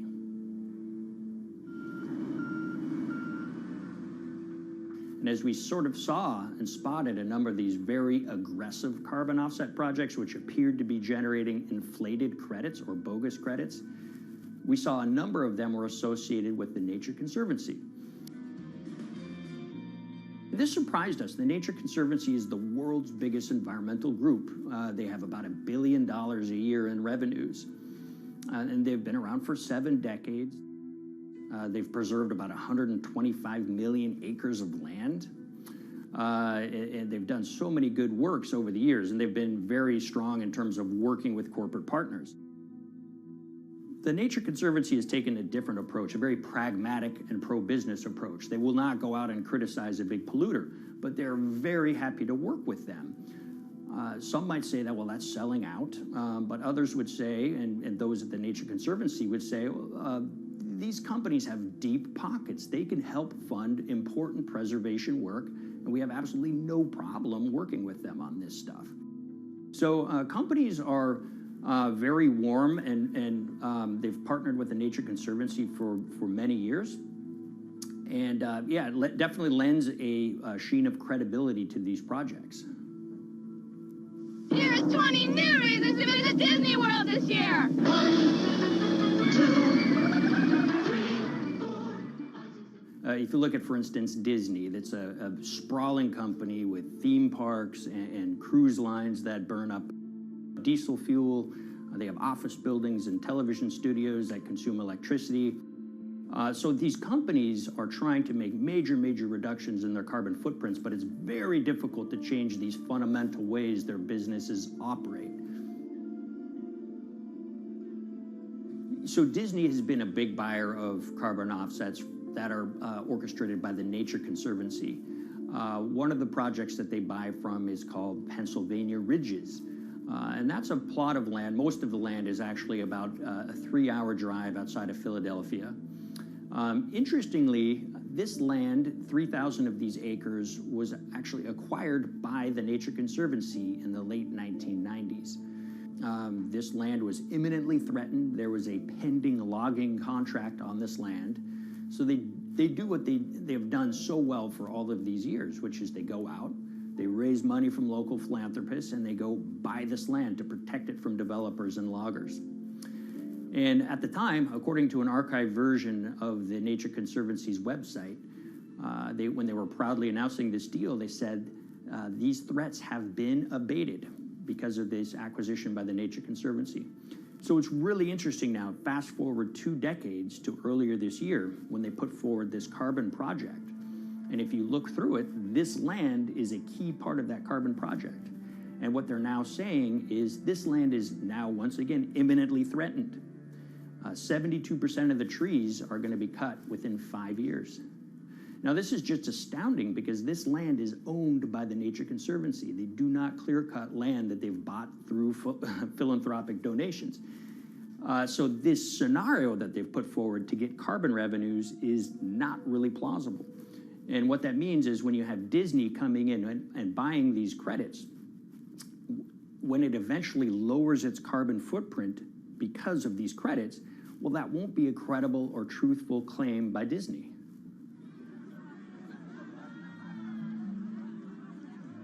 So this is an organization that truly understands the threat of the issue of climate change and is wanting to do its part to address this. However, in this situation, it just appears their drive, which they've had for decades, to increase the amount of revenues that it can use for land preservation work.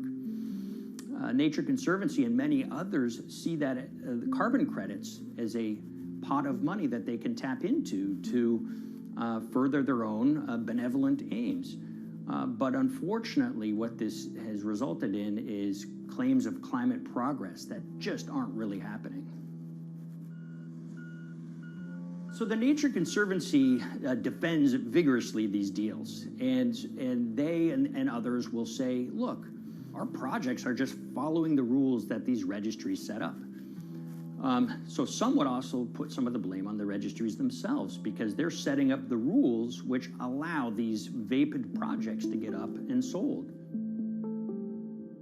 So we've reached out to all of the companies we mentioned in this story, including Disney. They didn't want to be interviewed for this story, but they all told us that, look, we have to rely on the experts out there, and those experts, they say, are these carbon registries that have been set up. Most of these Nature Conservancy deals are set up and sold on this exchange. It's called the American Carbon Registry. Now, it's the oldest of these registries that allow voluntary carbon credits to be sold. They've been around since 1996. What these offset registries do is they set up rules, and any carbon offset project has to follow those rules. But there's this tension that's always there. If the rules are too strict, then it's going to be very hard for carbon offset projects to get up and running.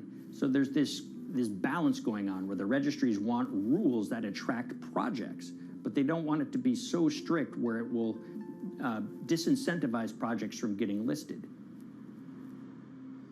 One of the challenges with designing carbon offset systems is that there are normally two people at the table. You have buyers and you have sellers. And to some extent, you have policymakers, but you know, the buyers and the sellers are really the ones with the expertise, with the incentive to really participate hard, make a lot of things happen. And the challenge there is that both of them sort of want the same thing, or they're both happy with the same thing. They're happy with low-cost offsets and a lot of them, because that works for their business model. You end up, though, with nobody really representing the atmosphere, so to speak. Nobody's really representing the climate in those discussions. And so the policies end up biasing the whole system. And you end up in sort of a race to the bottom. And that's what we've seen happen. You know, when it comes specifically to the topic of carbon offsets, you know, I am a fan of carbon offsets in the sense that they can help mitigate climate change. They absolutely can. But, you know, if we're not going to do it correctly in a way that actually does help mitigate climate change, then it's nothing but a distraction. And, you know, after 30 years, you have to start wondering, is it really just a distraction? And that's really unfortunate, but that's where we are. Ultimately, what needs to happen is systemic change. You know, we're sort of nibbling around the edges with some of these different things. We need to change how we produce energy. We need to change how we transport ourselves. We need to change what and how we eat. You know, we need systemic change associated with transitioning to a low carbon economy.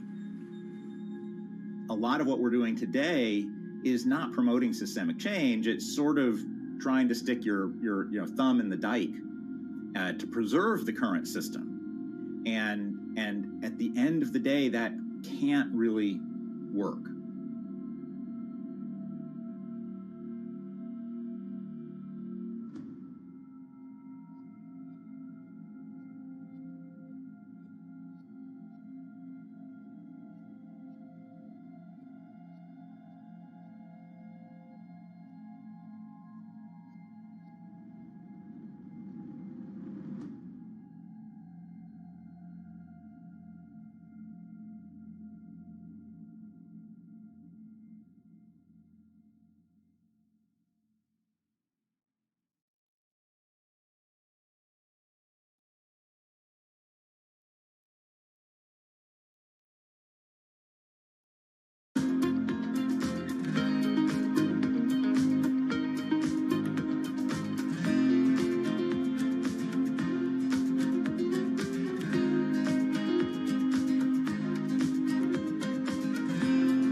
The Hyperloop. There's a good chance you've heard the name by now.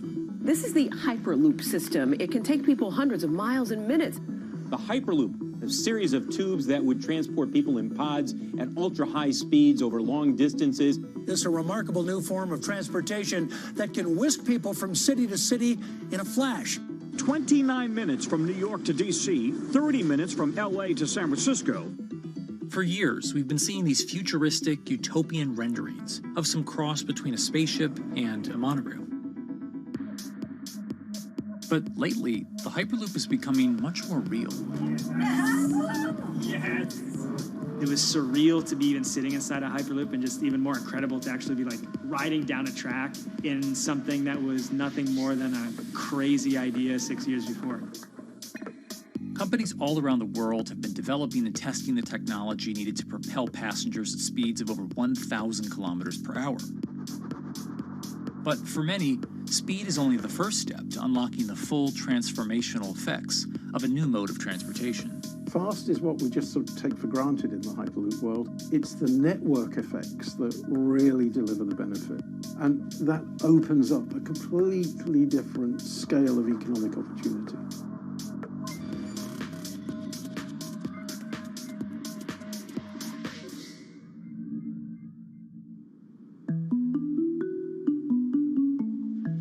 We've got planes, trains, automobiles, and boats for getting around Earth. But what if there was a fifth mode? And I have a name for it, which is called the Hyperloop. The Hyperloop? Hyperloop, yeah. In 2013, while riding high on the growing success of Tesla and SpaceX, entrepreneur Elon Musk released a white paper outlining the basic framework of the technology he called Hyperloop. The basic idea goes a little something like this. A tube reduces the air pressure to a near vacuum-like environment. A Hyperloop pod is then suspended in the tube, usually by magnetic levitation. The whole pod can then be propelled forward. Because there's no traditional friction sources like air resistance or rolling friction that would push back against the pod, the Hyperloop is able to move at incredibly high speeds and do so fairly efficiently. Despite its futuristic name, however, the general concept behind Hyperloop is actually pretty old. In fact, New York City's first attempt at an underground public transit system in the 1870s was based on a similar principle. The pneumatic transit system was short-lived, however, only stretching one block and topping out at a rather leisurely 10 miles per hour. While Elon would make some 21st century improvements to this concept and bestow a very 21st century name, he wouldn't end up pursuing the technology itself, instead electing to focus his efforts on something a little bit deeper, literally digging the requisite tunnels via his boring company.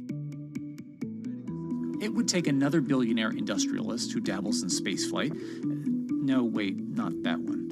Yeah, that's the one. After Richard Branson would make a large investment in the company Hyperloop One, it would be renamed to Virgin Hyperloop. What we've always been trying to do as a company is show that this technology could work, that it could be made safe, and that ultimately it's something that's happening in the next couple of years, not the next 20 years. Josh Geigel is the co-founder and CEO of Virgin Hyperloop. In a familiar tech startup story, he's seen the project go from a garage to a large-scale testing facility outside of Las Vegas. So we started building the first kind of Hyperloop system in 2016. We've done a lot of work, about 500 tests that we've done on that over the last 5 years. And what we realized that we need to do is take that technology, show that it can be commercial, so drive the cost down, improve the efficiency, improve the performance. But the key thing is actually making it approachable and safe for individuals. In order to do that, Josh, along with Virgin's head of passenger experience, Sarah Lucian, bravely volunteered to take the inaugural ride. What her and I were realizing is we're the first two people sitting in a Hyperloop. The only type of people that have gone through this environment are in spacesuits, and there we are in just normal clothes because of the system, the safety of what we've designed. 3, 2, 1, launch. And then once we started going, you felt a bit of acceleration. We accelerated a little bit harder than we would in commercial. It'd be like a sports car. Yes. We got to about 108 miles an hour on that test. And it's a short run. It's about 500 yards or so, and came to a stop. The test, lasting only about 20 seconds and covering only a quarter of a mile at just over 100 miles per hour, is a long way away from a true functioning Hyperloop. But as for optics, it's a crucial step for the future of funding. The number one question we got from investors or from project proponents or just people in general was like, is a Hyperloop safe? And what better way to show something is safe than by actually getting people on it? But convincing investors and governments that would likely be fronting some of the construction costs for an unproven technology is no easy task. First and foremost is the question of safety. Most people don't know how an airplane works, but yet they get on an airplane. They get on an airplane because, it's faster than driving. And most importantly, they've probably gotten off of one before. They've seen someone get off of one before.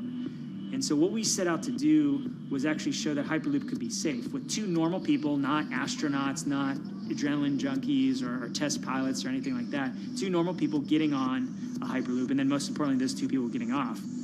But beyond safety concerns, constructing Hyperloops will undoubtedly require a significant capital investment to the estimated tune of around $60 million per kilometer of track.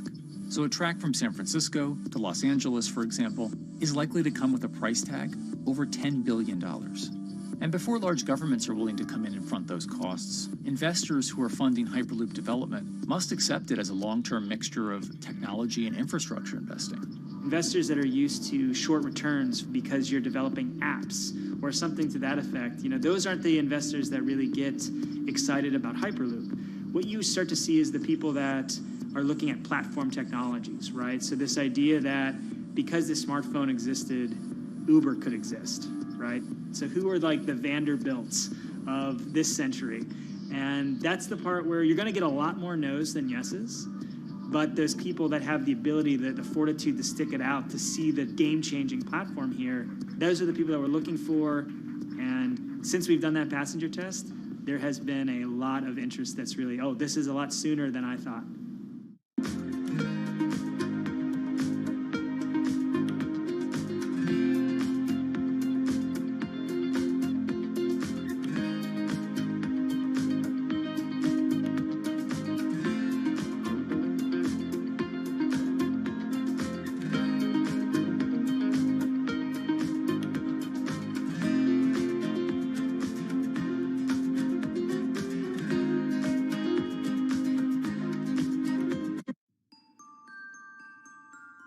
Envisioning the ripple effects of what Hyperloop could achieve, though, is fairly challenging at this stage of development.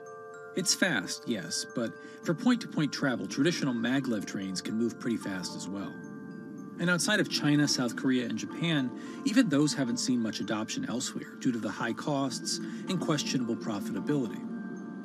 The Shanghai line in China, for example, loses around $100 million every year. Hyperloop companies, however, believe they can offer something different than traditional railway lines.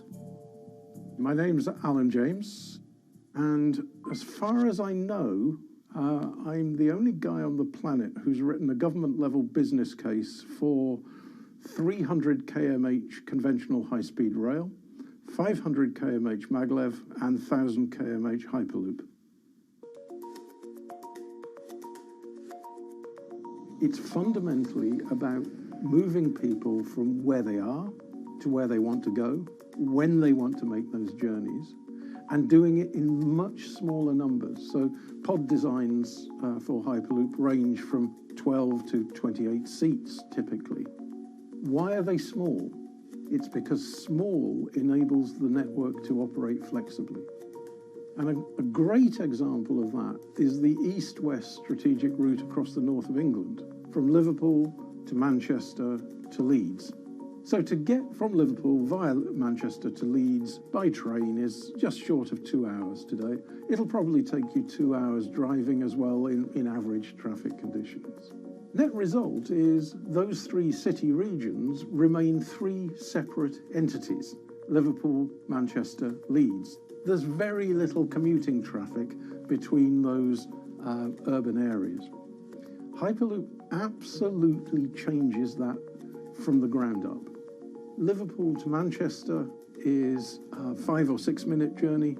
Manchester to Leeds is also a 5 or 6 minute journey. What that effectively does is create a single super city economy. In this vision, the Hyperloop acts a little more like a highway, where pods have fixed destinations and don't need to stop along the way. Meaning you can travel on a Hyperloop network from, say, Liverpool to Leeds, while the pod behind you travels from Liverpool to Manchester. And if that metro Hyperloop network is connected to other networks from the same location, you could travel from Liverpool to Paris or Liverpool to Amsterdam, all without making a single stop. For passengers, for business, for leisure, that is utterly transformational. For high-value freight and logistics, it's equally transformational. But critically, if you do a Hyperloop network at scale, you begin to deliver massively significant carbon savings too. A multi-regional Hyperloop network could become a replacement for both short-haul passenger and cargo flights and traditional ground transportation, both of which are significant carbon producers. One Hyperloop-connected distribution hub, perhaps at an airport that is predominantly used for international air freight, replacing maybe 10, 12, 15 distributed road hubs. It takes a lot of polluting and inefficient truck haulage off the roads. That itself means roads gain extra capacity. Hyperloops will still need to use electricity to both move pods and maintain the near-vacuum environment in the tube. Proponents of the technology believe that this can be done by using renewable sources, including a combination of solar panels and battery technology that could be used along the Hyperloop itself.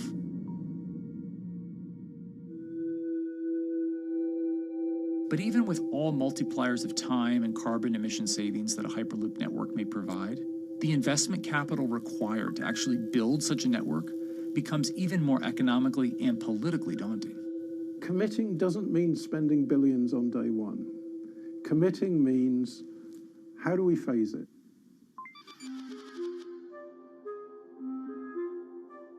One company in the Netherlands is working to develop that technology, and perhaps more importantly, the international coalition needed to make the Hyperloop network a reality. So we are here in Europe's first full-scale Hyperloop test facility, where we can already prove every conceptual technology of the Hyperloop. This is Tim Houter, a co-founder and CEO of Hart Hyperloop, headquartered in the city of Delft. And while this testing tube might not seem as large as others, inside is a key technology to create the on- and off-ramp type infrastructure of a Hyperloop network. That is, a lane switch. That's something we can already test here. You can actually see it here, that the track is diverging from one track into two. That makes it possible to eventually split up the Hyperloop track in two sections. And in that sense, you can create a complete Hyperloop network that in the end will make it possible to travel, for example, over a whole continent. Take Europe, for example, with the same ease as you can now travel with a metro in a city. The nice thing about this magnetic levitation system that we have developed is that there's absolutely zero moving components in the track. So for example, if you have to do a lane switch, all you do is that the tube basically splits up, and statically the tracks also split up. And whenever the vehicle enters a switch, it either pulls itself to the right with its magnets, or it pulls itself to the left with its magnets.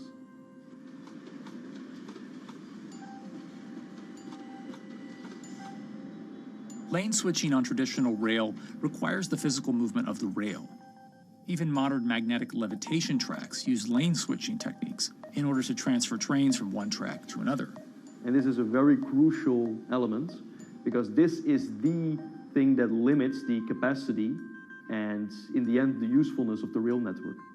Because the moment that a track is switching, that means that at that moment you are creating an unsafe environment for the trains behind it. So you need a lot of space between trains. But in a Hyperloop, because you have no moving components in the track, all the vehicles can be much closer to each other. You can achieve a very high frequency and basically have your vehicles moving and merging in and out of the network very much like a highway. For now, though, Hart's physical testing has been limited by the size of their tube. Because the test track is only 30 meters long, they haven't tested this lane switch at speeds greater than 20 kilometers per hour. However, the company is working to build a new test site where it plans to increase that testing speed to 300 kilometers per hour. We're now in a phase where we have proven most of the most important technologies in the test facilities that we already have. And we have also demonstrated the viability and the feasibility of a network If you look at all the subsystems that it consists of, most of those are proven systems, already demonstrated in lab conditions. So we don't really believe that the technology itself is going to be the biggest challenge. Because for all Hyperloop companies out there, actually building a Hyperloop system requires more than just a good product. We're talking about the safety aspects, we're talking about integration into the environment, we're talking about the social aspects. Do people feel comfortable traveling in such a system? So it's about all these different aspects, and the complexity is really getting all the different stakeholders that are relevant and that do need to contribute to bring this to market, to get them all following the same roadmap.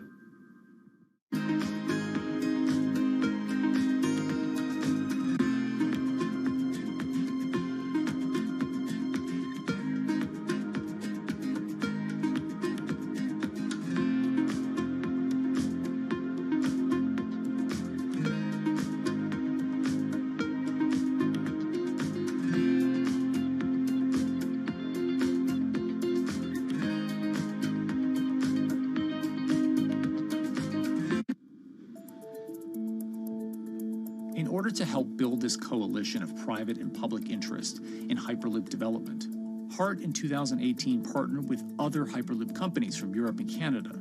The goal was to define, establish, and standardize the framework to regulate Hyperloop systems. Right now we are working with all the Hyperloop developers together in setting up the first, let's say, structure for starting the standards drafting. One of the most important goals for HART is interoperability, which is essentially making sure that different systems can communicate with each other. Interoperability is so important because what we want to achieve is actually have this seamless travel experience. So you don't want to end up, for example, going from Madrid to Paris and then switching because you need to use a different technology to get, for example, to Amsterdam. The idea being that as companies around Europe create the first commercial Hyperloop tracks between individual cities, one day those can all be connected to a larger network. Everyone that believes that Hyperloop is a future transport system also realizes that there is a need to have this network because that's where Hyperloop thrives. Hyperloop is such a huge project. It's definitely not something that you can do on your own or as a single company. So you need to do it with a lot of other companies. You need to have the governments. And I think in that sense, the biggest challenge that we've encountered is to really get all the required parties together to take the steps in development and in commercial implementation. HART's next plan is to build the European Hyperloop Center, an open testing facility which will include a 2.6-kilometer test track. And the company hopes to test travel speeds there at up to 700 kilometers per hour. Virgin Hyperloop is also racing to construct the first commercial Hyperloop route, with projects in various states of development in India, Saudi Arabia, and the United States. Recently, the company announced plans to build a Hyperloop certification center in West Virginia, which will include a 6-mile-long test track. Proving the technology here will be crucial if Hyperloop networks can find a home among infrastructure investments that the Biden administration hopes to make. The idea that there's multiple Hyperloop companies, I think, is a redeeming aspect in the business. People really want to see something happen, so having multiple people move forward is good for that. I was struck when Josh and Sarah rode the pod. 2 or 3 of the major outlets used the phrase, "We now have a new mode of transport." And although all of that technology had existed before those 2 human beings rode it, it was the moment at which those 2 human beings traveled that short distance down the tube that in popular imagination, Hyperloop became a mode of transport. The metaphor I use with my team is that, the Wright brothers were first, but none of us fly on Wright brothers airlines anymore. If you don't continue to innovate, you're not going to be around, and so we'll continue to be at the forefront of building Hyperloop. Back in 2013, Elon had an idea. I think the difference now in 2021 is some brilliant engineers have spent real time grinding out the details. And I thoroughly expect the next 3 to 5 years to be decisive.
This week, how hydrogen can transform our energy usage.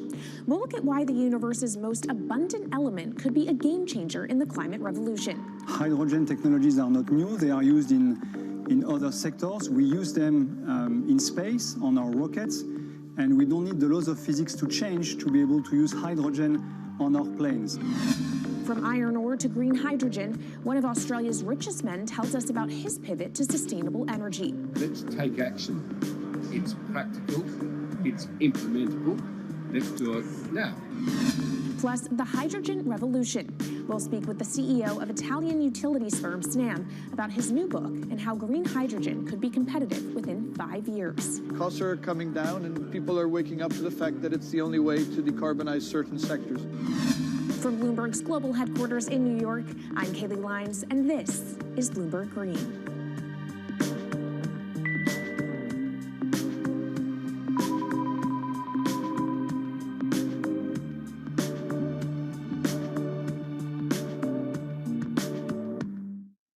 It's a new year, so here at Bloomberg Green, we're highlighting new solutions in the fight against climate change.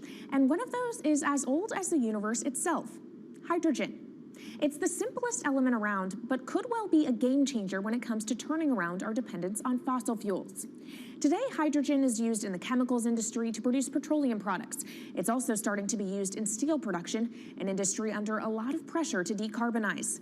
But it has far more uses as well, from powering cars to heating our homes. And Bloomberg New Energy Finance sees a seismic shift in the sector in the next 10 years as green hydrogen squeezes out dirtier alternatives. So-called gray hydrogen dominates today. But as renewable electricity gets cheaper and more accessible, so will green hydrogen. In this week's edition of Bloomberg Green, we'll explore what this push into hydrogen means for tackling climate change. We'll hear from Australian billionaire Twiggy Forrest about his pivot from iron ore to hydrogen, and we'll also speak with the CEO of Italian utility company Snam about his book, The Hydrogen Revolution. But first, what are we using hydrogen for, and why does it actually matter? Christine Lee Edwards explains. Hydrogen, the most plentiful element in the universe. On Earth, we find it mostly bonded to oxygen in the form of water, or in other gases known as hydrocarbons. Hydrogen gas, H2, burns hot and clean, making it an attractive tool in the race to net zero. But isolating hydrogen from other elements is no easy task. Today, the cheapest way to do this is via chemical processes that break up natural gas. This releases a lot of carbon dioxide. Another method is to use electricity to split water molecules in a process called electrolysis. Although there is no carbon byproduct, a lot of electricity is needed. And if this power comes from burning coal or gas, it negates the zero emissions goals of using hydrogen to begin with. Hydrogen produced in this way, powered by fossil fuels, is called gray hydrogen. If carbon capture and storage is used together with fossil fuels, then it becomes blue hydrogen. If nuclear power is used, it's called pink. And finally, green hydrogen is when it's produced via electrolysis and powered from renewable sources. This method is considered emissions-free. It's predicted that by the early 2030s, H2 made from renewables will be cheaper than that made from fossil fuels. But that hinges on the cost of electrolysis declining, which will be achieved through larger projects and an expansion of manufacturing. To be clear, vast amounts of H2 are already used today. Global production in 2018 totaled 117 million metric tons. This hydrogen is mostly used for its chemical properties, not as a source of energy, and very little of it is clean. Some sectors like steel could start using hydrogen for these chemical properties, replacing coal.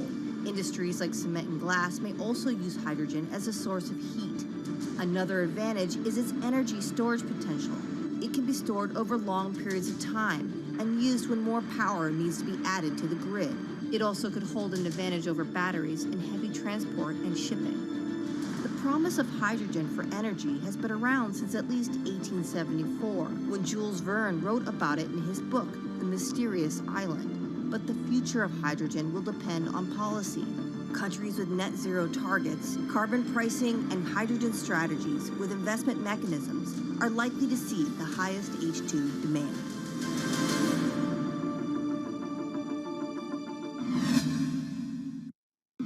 That was Bloomberg's Christine Lee Edwards explaining what hydrogen means for the energy transition. But how are businesses approaching the sector? Well, one of Australia's richest men is making a big play into hydrogen. Andrew Forrest, better known as Twiggy, made his fortune from iron ore, being the chairman, former CEO, and major shareholder in Fortescue Metals, one of the world's biggest miners. But after having made over $10 billion in profit from the metal in the last fiscal year, Twiggy wants to transform Fortescue into a clean energy company. He's been scouring the planet in search of investment opportunities in hydrogen and renewables. The firm plans to allocate up to 10% of its annual profits for green energy investments and is exploring projects across the globe, from Indonesia to Argentina. Francine Lacqua caught up with Twiggy Forrest. There's only one type of clean hydrogen, all the rest is dirty. Yeah. That is green. If you just say green hydrogen is clean, the rest is dirty, then you've actually nailed it. And, you know, anyone else who produces any other rubbish, any other argument, just look them there and say, why is global warming accelerating if anything you're saying is true? And then you'll know, actually, it's greenwashing. Yeah, but there's a lot of greenwashing because I keep on being told it's a transition. We can't just, make the transition at a click of a finger. So what are we doing wrong? What can we do better? I don't remember the personal computer having to transition the typewriter. I really don't remember that. I don't remember the smartphone having to transition the pocket calculator and the old landline. You know, its transition line is complete rubbish. The lie got put to it 2 days ago when JCB, a really loved British company, every right for the country to be part of JCB, and Fortescue, holding a bit of a similar reputation, fantastic track record, everyone's done super well from Fortescue, huge balance sheet, super strong. When those two companies got together and agreed a $7 to $9 billion US agreement per annum, right, then that's a real wake-up call to say, hang on, green hydrogen is obviously commercial now. You know, every other form of fossil fuel hydrogen, you know, it can compete with it on price, it can probably lose on price, but what we know, it is